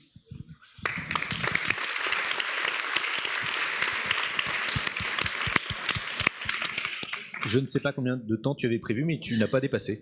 Donc on a du mal à s'entendre sur le temps et finalement c'est là que l'intuition fait que le non-dit est finalement plus efficace que le dit. Quelle équipe. On a parlé technologie, on vous a expliqué les capteurs qui pouvaient être. Insistons un peu plus sur les résultats et sur le retour que l'on peut avoir sur cet appartement connecté et sur la manière dont il a été habité. Est-ce que vous pouvez nous en dire un peu plus sur les premiers résultats, Hassan et Florence, sur l'occupation et sur l'appropriation de cet appartement? Merci Malo. Bonjour tout le monde. Donc je veux parler d'un point de vue purement architectural, ça veut dire en associant à la fois l'habitant, les co-auteuses, pour nous, à l'habitat qui est l'appartement provisoire. Donc ce que nous tentons de comprendre au sein de l'IFAM en lien avec les autres équipes de recherche de consortium et des entreprises de consortium, nous tentons de comprendre vraiment l'évolution des déplacements au sein de cet appartement. C'est quelque chose de très important pour la conception architecturale parce que, comme il vient de l'expliquer Benoît, à partir de sols connectés, on peut, par exemple, quantifier les zones de flux intenses, des flux temporaires à partir de ce sol connecté. Donc ça nous renvoie à quelque chose qu'on étudie souvent en architecture, c'est la notion de la pièce. Et donc, ces premiers résultats vont nous donner une première idée sur comment on s'approprie l'espace architectural tel qu'il est conçu aujourd'hui. Nous travaillons également, parce que c'est quelque chose qui vient souvent en architecture, sur le confort et le bien-être des usagers. Donc, nous travaillons sur le comportement de ces usagers. On peut, par exemple, se poser la question pourquoi ils passent plus de temps à côté, sur un canapé, à côté d'une fenêtre. Peut-être parce qu'il y a plus de lumière, parce que l'ambiance elle est convenable. Donc toutes ces choses qu'on va quantifier d'une manière captée, j'allais dire, associées, croisées à des données qu'on reçoit par les enquêtes qualitatives, ça nous permet de croiser deux choses. La première, c'est la chose simulée. C'est pour cela, au sein de l'IFAM, nous avons modélisé l'appartement à l'identique. On a reproduit vraiment l'appartement tel qu'il est aujourd'hui et à partir de ça, je peux simuler les usages à l'intérieur. Je prends de l'autre côté tout ce qui vient de tous ces capteurs qu'on avait mis au sein de l'appartement, plus encore une fois les données qualitatives, on va les croiser et on va tirer les premiers résultats. C'est ce qu'on va proposer, c'est ce qu'on va exposer tout à l'heure en détail l'après-midi. Et le premier résultat Malo qu'on regarde, c'est qu'il y a une évolution en termes de comment on s'approprie l'espace. Il y a une évolution en termes de comment cette notion de la pièce qu'on voit en architecture va évoluer. Donc, ça renvoie à la conception architecturale de la maison de demain. Il faut que ces contraintes de confort, de bien-être reviennent à la phase d'esquisse de notre projet architectural. Et pour le faire, il faut bien sûr avoir une évaluation pluridisciplinaire de toutes ces contraintes liées à l'usage, au confort, à la conception, à la perception. C'est pour cela, par exemple, on demande à EKIA d'avoir les retours de l'expérience par rapport à l'aménagement de l'espace. Et j'en profite pour passer la main à Florence. Bonjour à tous. Donc, nous, on a eu vraiment la chance extraordinaire de pouvoir aménager tout l'appartement en se spécialisant sur les pièces, les fonctionnalités, puisqu'on est quand même spécialiste du home furnishing sur Ikea. Donc c'était vraiment se dire, voilà, on veut travailler sur les situations de vie, sur l'appartement du futur, c'est extraordinaire pour nous, c'est une opportunité folle. Donc on avait vraiment envie de se poser la question, on va aménager un appartement, comment on le travaille en termes d'architecture, quelles sont les fonctions primaires, quelles sont les fonctions principales, quel est l'aménagement de la pièce le mieux en termes de confort et de pluridisciplinarité, comme l'a dit Hassan. Et du coup, quelle va en être l'évolution? Mais quelle va être l'évolution par rapport aux situations de vie aussi? On va un peu plus loin. Là, aujourd'hui, on a 2 co-uteuses, mais qu'est-ce qu'il en sera de plus quand on sera une situation de vie avec une famille, avec des enfants, avec un jeune couple, c'est ça aussi pouvoir au niveau du futur. Et du coup, quelle va être aussi la fonctionnalité après d'une table, d'une chaise? Qu'est-ce qu'il en est? Aujourd'hui, sur la table basse, il y a très longtemps, on prenait juste l'apéritif. Maintenant, on travaille, on mange. Donc, c'est un peu pareil pour toutes les pièces de la maison. Et qu'est-ce qui va en être plus? Donc, Donc vraiment, on travaille aussi avec Vinicius sur des enquêtes qualitatives, quantitatives, pour aussi avoir les usages, qu'est-ce qu'il en est, est-ce que les pièces ont été déplacées, parce que on travaille vraiment, enfin c'est très systématique, c'est très technique, se dire bah là on va mettre, il y avait des prises par exemple dans l'appartement, on a travaillé avec les lits, les cheveux, etc. Mais peut-être que c'est pas la bonne façon de travailler, peut-être que les personnes se sont appropriées l'espace et vont le travailler différemment par rapport à leur bien-être. Donc voilà, tout ça, ça nous intéresse énormément et c'est une chance inouïe de travailler ensemble, vraiment ensemble. En Suède, on dit le togetherness, ben voilà, c'est ça. C'est travailler vraiment ensemble pour apporter des tonnes de données et enrichir et travailler sur le bien-être des situations de vie et améliorer le quotidien de plus grand nombre. Voilà.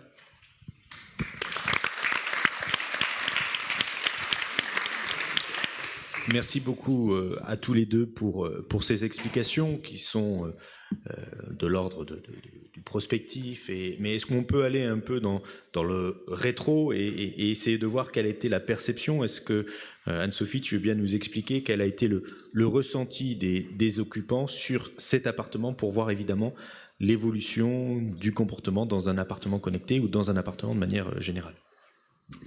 Oui, alors effectivement, au sein d'AMRM, on s'est posé la question de comment les cohuteuses s'étaient appropriées cette expérience, c'est-à-dire vivre dans un appartement connecté. On s'est aussi interrogé sur la façon dont l'entourage avait finalement accompagné ce processus d'appropriation. On a réfléchi aussi sur les conditions du bien-être et comment elles se manifestaient et également sur les attentes et les craintes qu'elles pouvaient ressentir par rapport bien sûr à la captation des données. Alors concernant l'appropriation, déjà on définit l'appropriation, c'est quoi l'appropriation? C'est s'attribuer la propriété de quelque chose, mais on ne va pas le voir nous d'un point de vue juridique, bien sûr, ça je laisse Malo le traiter. On va le voir d'un point de vue, on va dire, moral, psychologique, affectif. Effectivement, l'appropriation, c'est une action donc de l'individu vers l'objet, mais également l'objet va modifier quelque part à l'individu son comportement. C'est à la fois donc une logique descendante, mais aussi une logique récursive. Si on regarde l'analyse des discours qui sont finalement tenus dans ces 10 mois, on s'aperçoit finalement que les deux cohuteuses se sont approprié l'appartement, mais de façon très différente. La première, finalement, on peut dire qu'elle a eu une appropriation un peu par contamination, c'est-à-dire un peu passive et par défaut. C'est-à-dire c'est le fait de vivre dans cet appartement qui fait qu'elle s'est appropriée finalement les lieux. La seconde, en revanche, elle a eu une appropriation qui est passée par plusieurs stades, plusieurs phases. Donc, avec une première étape d'exploration où elle a effectivement s'est posée, voilà, elle a essayé d'explorer les lieux, son habitation. Ensuite, elle est passée par finalement une meilleure connaissance de ces lieux et potentiellement, elle a eu ce qu'on appelle un effet de marquage, c'est-à-dire qu'effectivement, elle a marqué les lieux, elle a marqué son territoire et elle a fait son nid. Donc on appelle ça d'ailleurs de la nidification. Les chercheurs en marketing travaillent sur la nidification. Donc elle a vraiment ressenti qu'elle était chez elle et qu'elle avait même investi les lieux. Ça se voit finalement dans les discours. Donc on a effectivement des processus d'appropriation très différents finalement de l'une et de l'autre, avec effectivement une appropriation qui se traduit par un sentiment de confort. Elle parle beaucoup d'espaces très chaleureux. Donc on est plutôt sur un bien-être physique qui finalement entraîne un bien-être aussi psychologique. Elles ont envie de rester de plus en plus de temps dans cet appartement.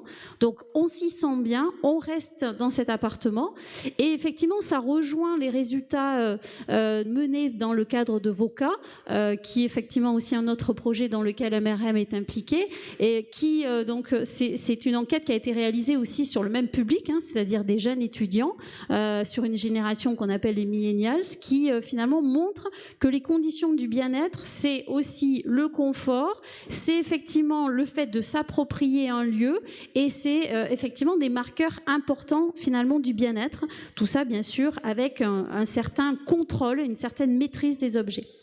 Alors ce processus d'appropriation, il a effectivement été influencé par leur entourage. Alors ça c'est un résultat surprenant pour nous. On ne pensait pas à quel point finalement l'entourage pouvait contribuer à cette appropriation, ce qui nous permettra de voir que c'est l'entourage aussi qu'il faut finalement quelque part analyser dans le recueil de nos données.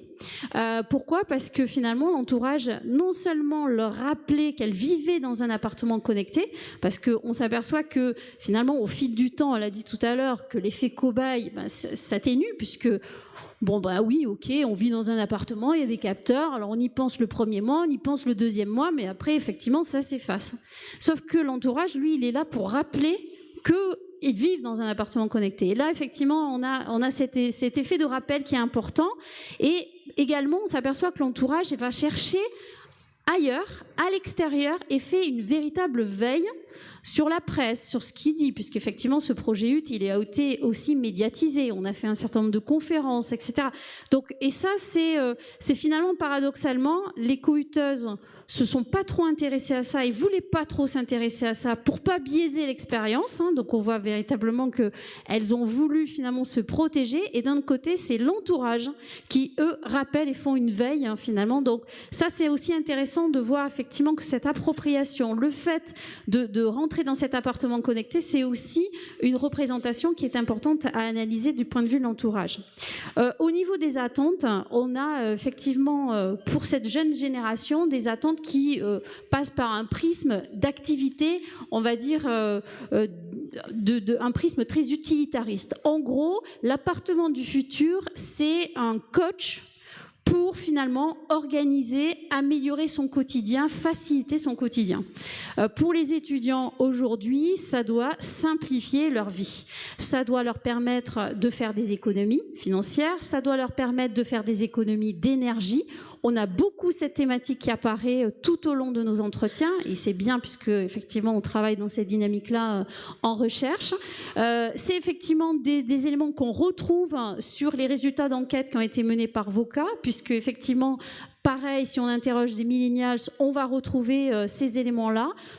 Donc, c'est à la fois, finalement, beaucoup de verbes qui sont dits dans les discours. Faciliter, libérer du temps pour avoir du temps loisir, du temps plaisir. On s'interrogeait tout à l'heure aussi sur les craintes. Des données collectées, elles en ont peu. Alors effectivement, c'est pas une grande découverte que de se dire que la jeune génération n'ont absolument aucune peur, aucune crainte à avoir dans la captation de données. Alors effectivement, elles avaient plus. Alors, on est quand même dans une expérimentation. Elles ont quand même le sentiment que ces données, c'est des données pour les chercheurs. Donc elles identifient bien et elles ont confiance. Et on les en remercie, forcément que ces données sont bien utilisées et servent à la recherche. Mais concrètement, quand on les interroge de façon générale, elles n'ont pas véritablement de crainte.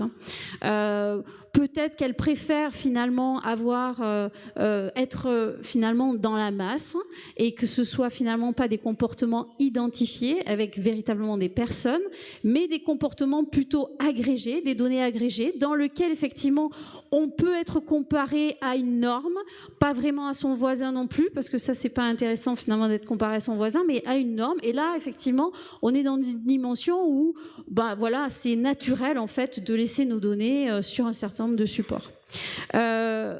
Donc voilà un petit peu ce que je dirais sur ces premiers résultats. Alors quelles leçons je peux retirer maintenant pour l'année 2 ?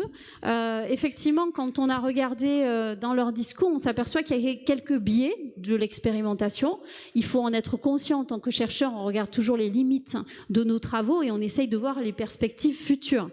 Alors sur ces biais, on a effectivement un biais de cobaye, effet de cobaye qui s'estompe dans le temps. Donc on ne voit que l'avantage finalement de cette expérience HUT qui est dans le temps. Ça veut dire que effectivement on a intérêt à travailler sur du longitudinal pour éviter et estomper finalement ce biais on va dire de cobaye, d'effet de cobaye. On a par contre un biais de désirabilité sociale qui en revanche a du mal à se gommer, dans le sens où elles ont toujours voulu se montrer sur le meilleur jour, essayer de de rationaliser leur discours dans la façon dont on les a interrogés. Donc là, effectivement, c'est à nous peut-être à trouver de nouvelles façons de capter des données qui ne soient pas effectivement autant sur cet effet de désirabilité. Donc peut-être travailler dans l'année 2, notamment on en a évoqué lors de notre dernière réunion, des informations notamment en mobilisant les récits de vie pour véritablement mieux comprendre leur vécu sans qu'elles essayent de rationaliser finalement leur comportement. Enfin, on a des biais qui sont surprenants, des biais d'autocensure.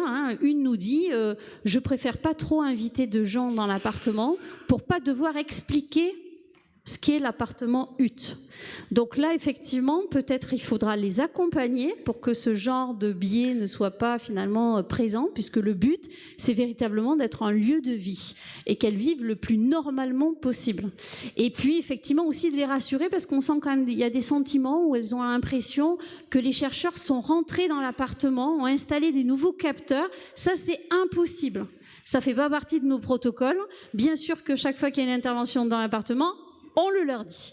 Donc, il y a même un comité d'éthique, on n'en a pas parlé, où effectivement, tout chercheur qui doit récupérer des données, doit les déclarer, doit dire pourquoi il utilise ces données, etc. Donc là, on est sûr qu'on est à peu près cadré avec les juristes qui nous entourent. Donc, effectivement, ça, c'est pas possible, mais c'est quand même perçu. Donc, ça veut dire qu'il faut, pour l'année 2, davantage les rassurer sur ces éléments, davantage les accompagner, parce qu'effectivement, c'est un élément qui apparaît dans les discours. Voilà, je ne sais pas si j'ai tenu le temps imparti, mais je pense que l'année 2, c'est finalement enrichir nos données qualitatives avec de nouvelles méthodes pour mieux faire parler finalement les données quantitatives des capteurs. C'est ma conclusion.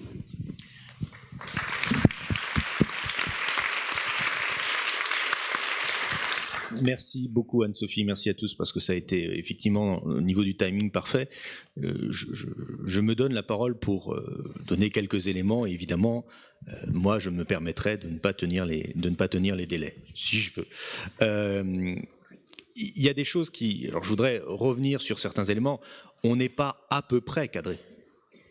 On est cadré, point. Pour un juriste, on est cadré ou on ne l'est pas. Il y a une marge d'interprétation. Il s'agit ici d'envisager la captation. Je veux rassurer mon directeur d'unité. Il n'y a aucune difficulté quant au traitement des données. On est même au-delà de ce qu'impose la législation sur la protection des données et on est au-delà de ce qu'impose la législation sur la recherche, qu'elle soit publique et privée. Et on y tient parce que cette dimension donnée, elle est fondamentale. Alors, il y a des éléments qu'Anne-Sophie a cités qui sont rassurants, c'est-à-dire que par exemple, on construit des stéréotypes, on parle de normes, mais finalement on constate que, de ce que tu as dit, c'est pas l'appartement qui fait les personnes. Et donc on va placer deux cohuteuses dans cet appartement, elles vont avoir des comportements différents, qui vont évaluer différemment aussi, sans que l'on puisse, a priori, c'est heureux, déterminer ce que sera in fine leur comportement. En revanche, ce sur quoi on réfléchit, c'est la question de l'influence de l'appartement sur les cohuteuses. Je parle d'influence, je ne parle pas de déterminisme, je parle d'un facteur parmi d'autres. Comme s'agissant des données, on va réfléchir à la meilleure manière de protéger les données. On en reparlera un peu plus dans les détails cet après-midi, mais de ce que tu as dit, on en tire aussi la conséquence que la connaissance de l'appartement, elle évolue au fil du temps et en quelque sorte elle s'estompe. Ce que l'on constate aussi, c'est qu'on a aujourd'hui une réglementation qui est très protectrice, qui n'est pas d'ambiguïté. En France et en Europe, la réglementation est très protectrice s'agissant de la protection des données privées. Peut-être, face à de tels capteurs, pourrait-elle être encore plus protectrice. Pourquoi est-ce que je dis cela? Parce qu'on réalise que le consentement ab initio, c'est très bien. Le droit de revenir sur son consentement, c'est très bien, mais il ne faudrait pas qu'on oublie que l'on a donné son consentement et ce sur quoi on a donné son consentement. Et donc, nous avons développé pour HUT des diagnostics qui présentent précisément en début, donc à l'entrée dans les locaux, les données que l'on capte, comment elles sont captées, à quelles fins elles sont utilisées et pourquoi. Ça, c'est la conformité au règlement général sur la protection des données pour simplifier. On va entrer beaucoup plus dans les détails en livrant un tableau qui liste exactement tout le matériel qui est installé pour informer. Et ça donnera lieu à une signature point par point sur toutes les données. Donc c'est pas quelqu'un, la coïteuse ou le coïteur, c'est pas quelqu'un qui signe un document qu'il n'a pas lu en fin de contrat au bout de 20 pages, comme des conditions de licence d'utilisateur final sur un site ou un autre. Rassurez-vous, le juriste, il ne lit pas plus les contrats que vous, quand ça le concerne. Moi, je lis les contrats après, quand il y a une décision de jurisprudence et que je m'interroge sur, finalement, ah tiens, c'est marrant, je l'ai signé moi aussi ce contrat. Et là, on considère, bon, on évalue la teneur de ce contrat. Non, nous, on fait signer point par point, c'est fastidieux, mais au moins, on est certain de la connaissance de ces informations. Ceci dit, cette connaissance ne vaut qu'à un moment donné, c'est-à-dire l'entrée dans les lieux. Comment fait-on pour combattre cet effet d'effacement? Alors, il ne faut pas le combattre totalement, mais il faut travailler à ce que l'occupant soit conscient dans le temps que les données sont encore captées et qu'il a le droit de retour et qu'il peut les protéger. C'est ce à quoi on travaille avec notamment la construction d'outils d'analyse et d'évaluation, on en reparlera encore cet après-midi, une sorte de diagnostic pour chaque objet de degré d'intrusion dans l'intimité.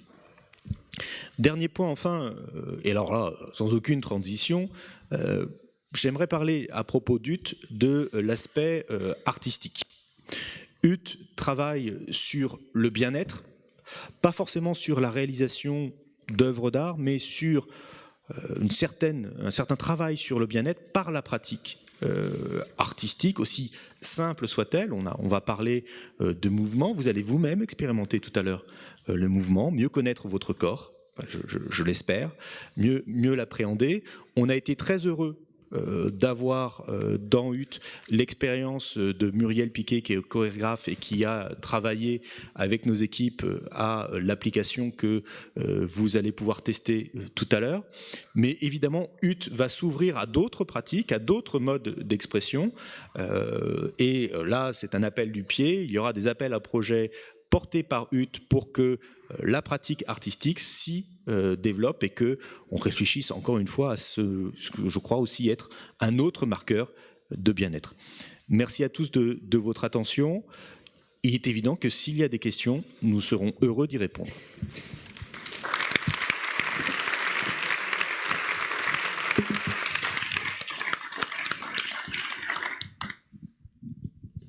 Peut-être d'autorité, un étudiant ou quelqu'un pourrait-il... On va faire passer, pardon. J'y vais. Allez hop, c'est moi. Non, j'ai juste... merci beaucoup pour ce travail. Non, j'ai juste une première question, c'est est-ce que les coïteuses ont un contrat de travail? Et comment vous réglez cette question? Alors, la question, elle est pertinente parce qu'elle s'est posée dans des situations auxquelles on a comparé UT parfois, et notamment les émissions de télé-réalité dans lesquelles on enfermait des gens dans un appartement. UT, elles ne sont pas enfermées. On leur donne accès à un appartement, elles ont un bail d'habitation classique, elles l'utilisent.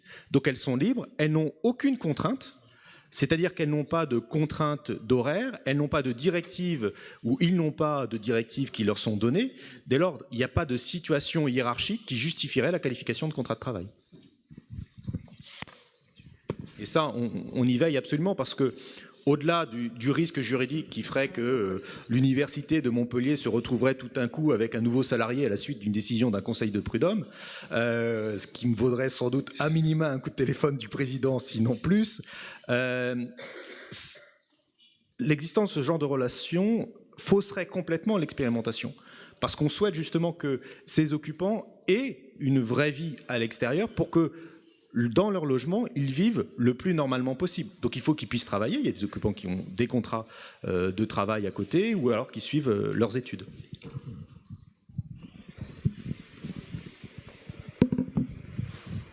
Est-ce que les coïteurs de la saison 1 vont communiquer avec les coïteurs de la saison 2 ?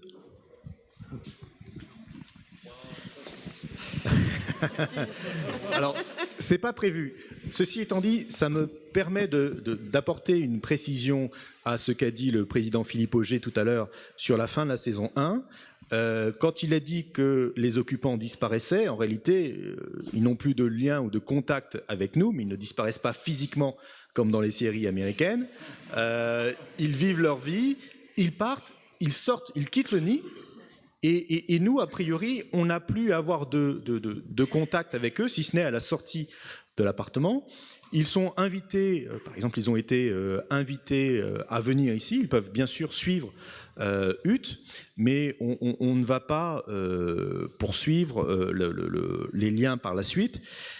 Moi, personnellement, je considérerais que dire que les 1 et les 2 doivent se rencontrer pourrait constituer encore une fois un biais méthodologique qui influencerait trop le comportement dans la seconde année d'occupation. Oui, c'est moi, j'avais pas trop pensé à cette question, je la trouve très très pertinente, j'ai le même avis que Malo là-dessus. Il y a eu les castings, il y a eu le choix de la saison 2 là, pour les cohuteuses. Moi, je les connais pas. Je connais d'ailleurs pas non plus Anna. Moi, je les appelle Anna et Béa, la saison 1. Donc, j'ai jamais rencontré ni Anna ni Béa. Je regarde leur pas. Mais c'est très intéressant pour l'ensemble des protocoles ici qui sont en jeu de regarder. L'espace est le même.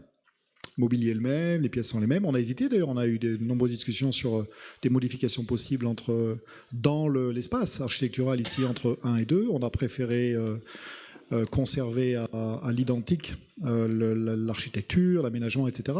pour regarder ces différences individuelles. Elles sont extrêmement riches. La façon dont C et D, on ne sait pas comment on va les appeler, vont se comparer par rapport à Anna et Béa. C'est une source d'information extrêmement riche pour les chercheurs. Et donc moi, je serais plutôt partisan, si ce point n'a pas encore été complètement réglé, de limiter les interactions pour ne pas introduire ce biais supplémentaire. Ouais. Vous nous avez fait un retour sur les ressentis des cohuteuses. Est-ce que il y a beaucoup de données qui ont été captées, collectées. Est-ce que vous avez pu faire des analyses? Est-ce qu'il y a matière déjà à tirer des enseignements de ce qui est observé dans les comportements? Alors, sur les données qualitatives, en tout cas, il y a eu une série d'entretiens qui ont été menés et on les a retranscrits, ces entretiens. Et donc, effectivement, on a commencé à travailler sur ces entretiens. Alors, on a fait pour l'instant des analyses de contenu thématiques, mais effectivement, après, on peut travailler aussi plus en profondeur sur l'analyse lexicale. L'enjeu demain, c'est de mettre en relation, en corrélation, à la fois les données qualitatives et les données quantitatives. Donc, je pense que ça, c'est effectivement la deuxième étape. Et l'intérêt, c'est effectivement, comme le disait Alain tout à l'heure, le marqueur de bien-être, etc. C'est aussi important de voir à la fois le discours qu'elles ont, les représentations qu'elles peuvent avoir, et à la fois finalement des données physiologiques qui, à un moment donné, on se dit, c'est là finalement qu'on s'est senti. Donc l'année 2 est une année dans laquelle effectivement on va avoir ces marqueurs, les marqueurs aussi d'activité physique. On n'en a pas trop parlé, mais effectivement, elles vont potentiellement enregistrer aussi leur activité physique. Ça peut être aussi des marqueurs. On va travailler sur un curseur de bien-être qui sera un curseur par jour, effectivement, de façon à essayer d'éviter, d'éliminer ces effets mémoire où on leur demande de se rappeler finalement par mois. C'est effectivement pas. On va tendre vers une mesure plutôt en temps réel, à la fois des données qualitatives et des données quantitatives, parce que on pense que le vécu ne peut être finalement appréhendé que par ces méthodes-là. Donc je pense qu'il faut qu'on évolue dans la captation de nos données et surtout dans le fait de relier nos données et de travailler en interaction. C'est la richesse en fait du projet UT. Moi, quand je suis venue, effectivement en marketing, on a plus l'habitude nous de travailler sur des enquêtes quali, quanti, avec des gros échantillons. Au début, j'étais assez sceptique en me disant, mais finalement, si on travaille que sur 2 sujets, qu'est-ce qu'on va pouvoir en sortir pour des gens du marketing? Et finalement là, je trouve que ce qui est enrichissant, c'est justement d'avoir accès à des données auxquelles on n'aurait jamais imaginé avoir accès, peut-être de définir chacun par discipline ce qu'est le bien-être pour nous et quels indicateurs et quels marqueurs on va pouvoir identifier, de façon à mettre en relation tous ces marqueurs et d'enrichir finalement nos connaissances respectives. Donc ça, c'est véritablement, je trouve, le plus de ce projet. Voilà. Oui, si juste apporte une petite précision. Effectivement, c'est l'année zéro en fait, c'est-à-dire qu'on a une ligne de base. Je pense qu'Anne-Sophie l'avait relevé dans l'entretien où on va enrichir l'espace avec de nouveaux objets connectés, mais il fallait avoir une ligne de base avec des interactions minimales. Et là, on est en train de franchir un saut. Personnellement, quand nous on a installé des capteurs, etc., ça me semblait pas tellement difficile. Et je vous assure qu'arriver à collecter tout un tas de données avec des capteurs sans fil, c'est quand même un sacré défi technique, hein, parce que ça pose des problèmes. Et je voudrais saluer vraiment le travail de Sophie Nicou qui coordonne tous les aspects informatiques. On a l'impression que collecter des données, c'est facile, et puis après, mais le problème, c'est qu'on a un flux de données qui est colossal. Et si dès le départ, on ne structure pas les données de façon intelligente pour que les scientifiques qui vont les exploiter derrière soient capables d'en tirer la quintessence, on n'arrive absolument à rien. Il y a la phrase de Yuval Harari qui dit que dans un monde inondé d'informations sans pertinence, le pouvoir appartient à la clarté, on le mesure tous les jours. Hein. Est-ce que vous comptez sortir un document sur toutes les recherches que vous avez faites sur UT? Oui. Effet d'annonce, facile, teasing, oui. Deuxième question, quand? Alors, il y a eu quelques publications qui ont été faites, des colloques périphériques de HUT. Tout ça et les références sont sur le site de HUT, qui est hut-occitanie.eu. Donc, on met à jour ces références. Aujourd'hui, pour réaliser une publication scientifique, sur certaines thématiques, on peut avoir des conclusions intermédiaires. Sur bien des projets de recherche, à mon avis, il est encore trop tôt. Il faut se donner une année ou deux de plus, mais peut-être que Benoît là-dessus peut apporter des précisions. C'est une question qu'effectivement on se pose, on nous pose et on se pose nous-mêmes souvent sur la dissémination de ces résultats. Et donc je rejoins ici complètement Malo. Il faut qu'on soit très très prudent là-dessus aujourd'hui. Bien sûr, il y en a des chercheurs et il y aura des publications scientifiques qui seront associées. Notre chef nous met la pression pour les sortir le plus rapidement possible et moi je résiste aussi vaillamment que je peux dans la mesure où bon, d'abord il y a des défis techniques, on les a pas trop abordés, vous les verrez plus dans le détail cet après-midi. Récupérer des pas à partir des contacts compte tenu de la technologie, c'est un exemple parmi beaucoup d'autres, est un challenge extrêmement fort, et je veux saluer ici l'équipe du LGI2P, les matheux qui travaillent sur cette question-là, qui font l'intelligence artificielle pour extraire ici ces données. C'est extrêmement compliqué. Ensuite, il y a tout le problème de la confidentialité. Et puis enfin, il y a le problème d'avoir les données en suffisamment grand nombre pour pouvoir les faire parler correctement. Donc c'est des étapes, tout ça. Et pour certains des projets, ça prendra un petit peu de temps. C'est d'ailleurs la raison pour laquelle on a choisi cet après-midi de ne pas tout montrer. Vous verrez quelques résultats qui sont ceux sur lesquels on a aujourd'hui un petit peu de recul, et les autres sont en cours d'analyse, et ça prend un petit peu de temps. Mais il y aura dans l'ensemble des disciplines la dissémination, on va dire grand public, mais il y aura des publications scientifiques. Alors, je veux juste rajouter que dans le cadre de ce projet HUT, nous avons organisé un séminaire scientifique pour sortir de ce qu'on fait au sein du projet HUT, pour voir ce qui se passe à l'extérieur en termes de recherche, des défis, des challenges, en termes des verrous scientifiques à déverrouiller dans ce projet. Et ça a été tenu en janvier 2018, il y a un an. Et il y aura un numéro spécial dans la revue Communication and Management où on a sélectionné 6 articles, dont 3, je crois, qui sont des membres de consortium et d'autres qui sont de Blagnac et d'autres points sur les mêmes thématiques qu'on traite, qui sont connexes aux questions posées au sein du projet HUT. Madame, je vous en prie. Oui, merci. Donc, tout a été extrêmement bien exposé. Il y a donc un appartement qui est connecté avec 2 personnes qui ont investi les lieux pendant 10 mois. On parlait d'usage. La question, c'est tout ce qui est de l'ordre de l'intimité et du privé.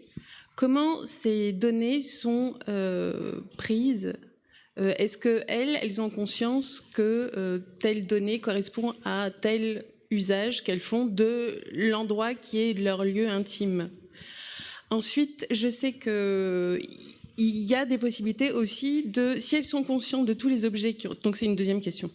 Si elles sont conscientes de tous les objets qui sont connectés, est-ce qu'elles ont développé des astuces pour peut-être détourner l'usage initial de tel capteur? Voilà. Alors, Merci. Pour répondre à la deuxième question, comme disait un ancien président, je vous remercie de me l'avoir posé.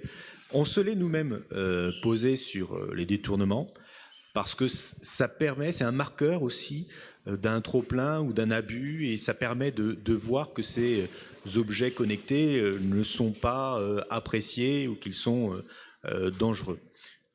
Je réserve la question des détournements. D'abord parce qu'on n'a pas un nombre suffisant et puis parce que je ne veux pas parler dans les détails parce que ça pourrait justement livrer des informations sur la situation de 2 occupants, c'est-à-dire qu'on ne peut pas les noyer dans la masse, donc on ne donne pas de diffusion là-dessus. On aura quelques éléments à diffuser dans 1 an ou 2. Je précise tout de même qu'on a fait attention à une chose, c'est que en accord avec le comité d'éthique, on n'en a pas parlé, mais a été instauré un bouton rouge. C'est un bouton qui est équivalent au système de sécurité que vous allez voir dans les sites industriels, sur les chaînes de montage, dans les restaurants. C'est une coupure généralisée. L'intérêt, c'est de savoir quand justement il y a un trop de captation, quand on n'en peut plus, les occupants peuvent appuyer sur ce bouton et jusqu'à ce qu'elle rappuie ou ce qu'il rappuie dessus, il n'y a pas de données captées. Évidemment, c'est intéressant, à la fois parce que ça protège les occupants. Encore une fois, on n'est pas dans le loft. On ne leur impose pas, donc on souhaite qu'ils ou elles produisent des données, mais ils ou elles peuvent interrompre l'expérience. Et pour nous-mêmes, ça, c'est une information. Voilà. Non, elles ne l'ont pas activé. C'est leur entourage qui l'a activé, mais juste pour tester. Voilà. Et d'ailleurs, elles s'en sont excusées, elles se posaient la question, mais qu'est-ce qu'ils vont dire les chercheurs, etc. Donc non, elles ne l'ont pas activé. En revanche, c'est effectivement, on a chacun un droit à la déconnexion et on trouvait intéressant et pertinent de mettre ce bouton, qui est d'ailleurs très visible, parce que effectivement, c'est autant intéressant pour nous de savoir quand est-ce qu'on souhaite ne plus avoir cette captation de données. Alors, ça ne veut pas dire que les capteurs ne transmettent pas, ils transmettent, ils continuent à récolter de la donnée, mais les données ne sont pas transmises aux chercheurs. Voilà ce que c'est ce bouton de déconnexion. Donc les données se perdent et effectivement, elles ne sont pas recueillies. Mais ça n'a pas été actionné.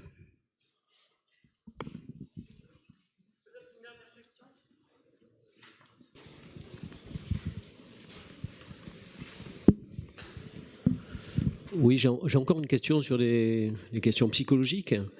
Est-ce qu'elles peuvent, à n'importe quel moment, décider d'interrompre et de quitter l'expérience? Et sous quelles conditions? C'est encore le juriste qui va répondre. La loi est formelle dans le cadre d'une expérimentation. Je considère que c'est une expérimentation sur les personnes, donc oui. Oui, elles peuvent. Elles nous disent on n'en peut plus, on veut partir. Pour nous, c'est une information, elles sont libres de partir. On ne souhaite pas maintenir, nous, des gens dans cet appartement, et quand bien même on le souhaiterait, juridiquement, ça n'est pas possible.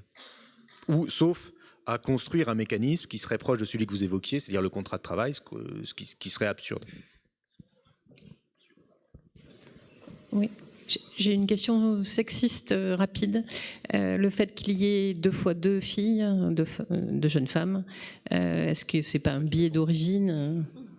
Est-ce qu'on peut le considérer comme ça ou pas du tout? Non. Alors, ça n'est pas un biais, mais la question s'est posée. Le comité éthique a posé la règle que les occupants devaient être des personnes de même sexe. Il préférait que ce soit ainsi. Donc déjà, ça explique qu'il n'y ait pas de couple de sexe différents, couple ou pas couple, j'entends binôme au sens de couple. Ensuite, le hasard des choses a fait que il se trouve que les profils qui correspondaient le plus de ceux qui se présentaient, on a eu des hommes qui se sont présentés, ils ont passé l'étape des présélections, mais à la fin, au moment de la sélection, ils n'ont pas été retenus, notamment aussi parce que on fait une sélection en plusieurs étapes. Évidemment, il y a une sélection sur profil, et puis ensuite il y a une intersélection, c'est-à-dire une sélection entre eux. Ils se rencontrent, les candidats sélectionnés, et ils forment eux-mêmes des binômes. Parce qu'il ne s'agit pas de mettre 2 personnes dans l'appartement comme on mettrait 2 poissons rouges dans un appartement en leur disant « tu te débrouilles pour vivre avec l'autre ». On souhaite autant que possible qu'il y ait un accord pour que les choses se passent bien. Et de fait, ça a été effectivement 2 fois 2 femmes. Alors il n'est pas interdit que la 3e fois, ce soit 2 hommes. Mais ça, on le saura dans 8 mois, quand on fera la nouvelle sélection. prend une dernière question à ce moment-là.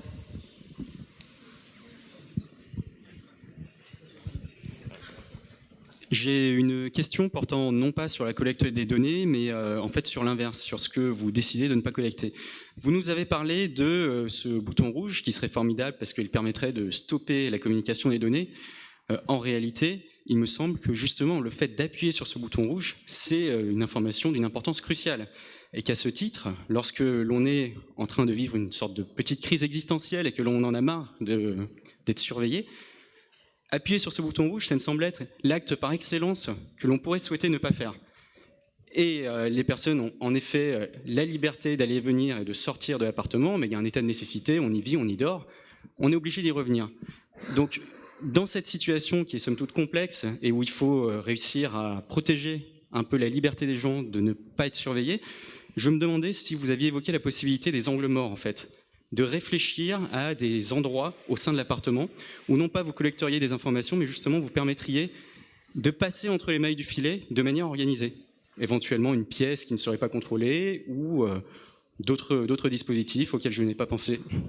Je tiens à dire que c'est l'un de nos étudiants, juristes, que nous livrons là aussi à une sélection très rigoureuse et qu'on m'a dit non, tu ne réponds pas, donc ce seront mes collègues qui répondront. Effectivement, c'est une question. Tu dois avoir un bon professeur. Moi, je vais répondre à une chose très simple. C'est que, en fait, le défi de Hutt, c'est de définir les contours de l'appartement du futur pour l'occupant du futur dont on ne veut pas. Nous avons une structure qui fait que l'innovation est tournée vers l'économie. C'est-à-dire qu'on n'innove pas pour le bien-être, on innove pour faire de l'argent. Et donc, tant qu'on aura ce moteur dans nos développements scientifiques et bien sûr économiques, on va passer à côté de la dimension qui nous préoccupe aujourd'hui avec le réchauffement climatique, tout ce que l'on peut connaître comme gaspillage sur notre planète. Donc, effectivement, si on tourne l'innovation vers l'aspect purement humain, ta question elle tombe tout à fait à bout de point parce que il est hors de question quand on approche le problème de donner qu'est-ce que c'est qui est bon pour toi, qu'est-ce que c'est qui est bon pour vous, c'est de définir quels sont les dangers et les usages qui peuvent être liés aux objets connectés, etc. Et c'est la raison pour laquelle, et là je vais faire plaisir à Malo, c'est la raison pour laquelle nous avons monté Hutt Théâtre, puisque le principe de Hutt Théâtre, c'est qu'on met deux acteurs spécialisés d'improvisation sur la scène, on les confronte à une situation conflictuelle autour des objets connectés, un qui joue le rôle de pro-technologie, l'autre utilisateur modéré. Ils s'écharpent, ils s'étripent, mais devant qui ils le font devant les 14 laboratoires de recherche, à l'intérieur duquel vous avez des gens qui sont pour les nouvelles technologies et d'autres qui sont contre. Mais on va capter l'intégralité de ces non-dits et de ces craintes qui ne peut-être sortiront dans Hutt, mais que dans quelques temps. J'y suis arrivé le casé sans que tu t'en aperçoives. Hein. Je m'en suis parfaitement aperçu. C'est très bien, ça donne une illustration pour mes étudiants. On va étudier la publicité d'ici peu et ça s'appelle un placement de produit. C'est absolument remarquable. D'ailleurs, personne ne l'a vu venir. Personne ne l'a vu venir. Là. Si vous voulez bien, on va mettre un terme à cet exercice, on va dire formel, où nous sommes en place et les auditeurs sont dans les gradins pour passer au moment de la restauration. Ça va être un moment que l'on veut convivial, où on peut échanger, poser des questions avec les partenaires, avec de nouveaux potentiels partenaires pour le projet. J'en ai vu certains, j'aurai plaisir à discuter. Étant précisé que vous regarderez dans les badges qui vous ont été confiés. Alors je suis désolé, c'est la recherche publique, on n'avait pas de quoi inviter tout le monde à déjeuner, donc c'est grossier, c'est indélicat, mais c'est ainsi. Certains ont reçu un petit bon pour déjeuner avec nous. Non mais toi c'est une punition, c'était fait exprès. D'autre part, mais il y a ceci étant dit de quoi se restaurer aussi au bar des Halles Tropisme. Soyez encore une fois pour Illusion et Macadam remerciés de nous avoir accueillis. J'aimerais aussi remercier, alors elles sont parties.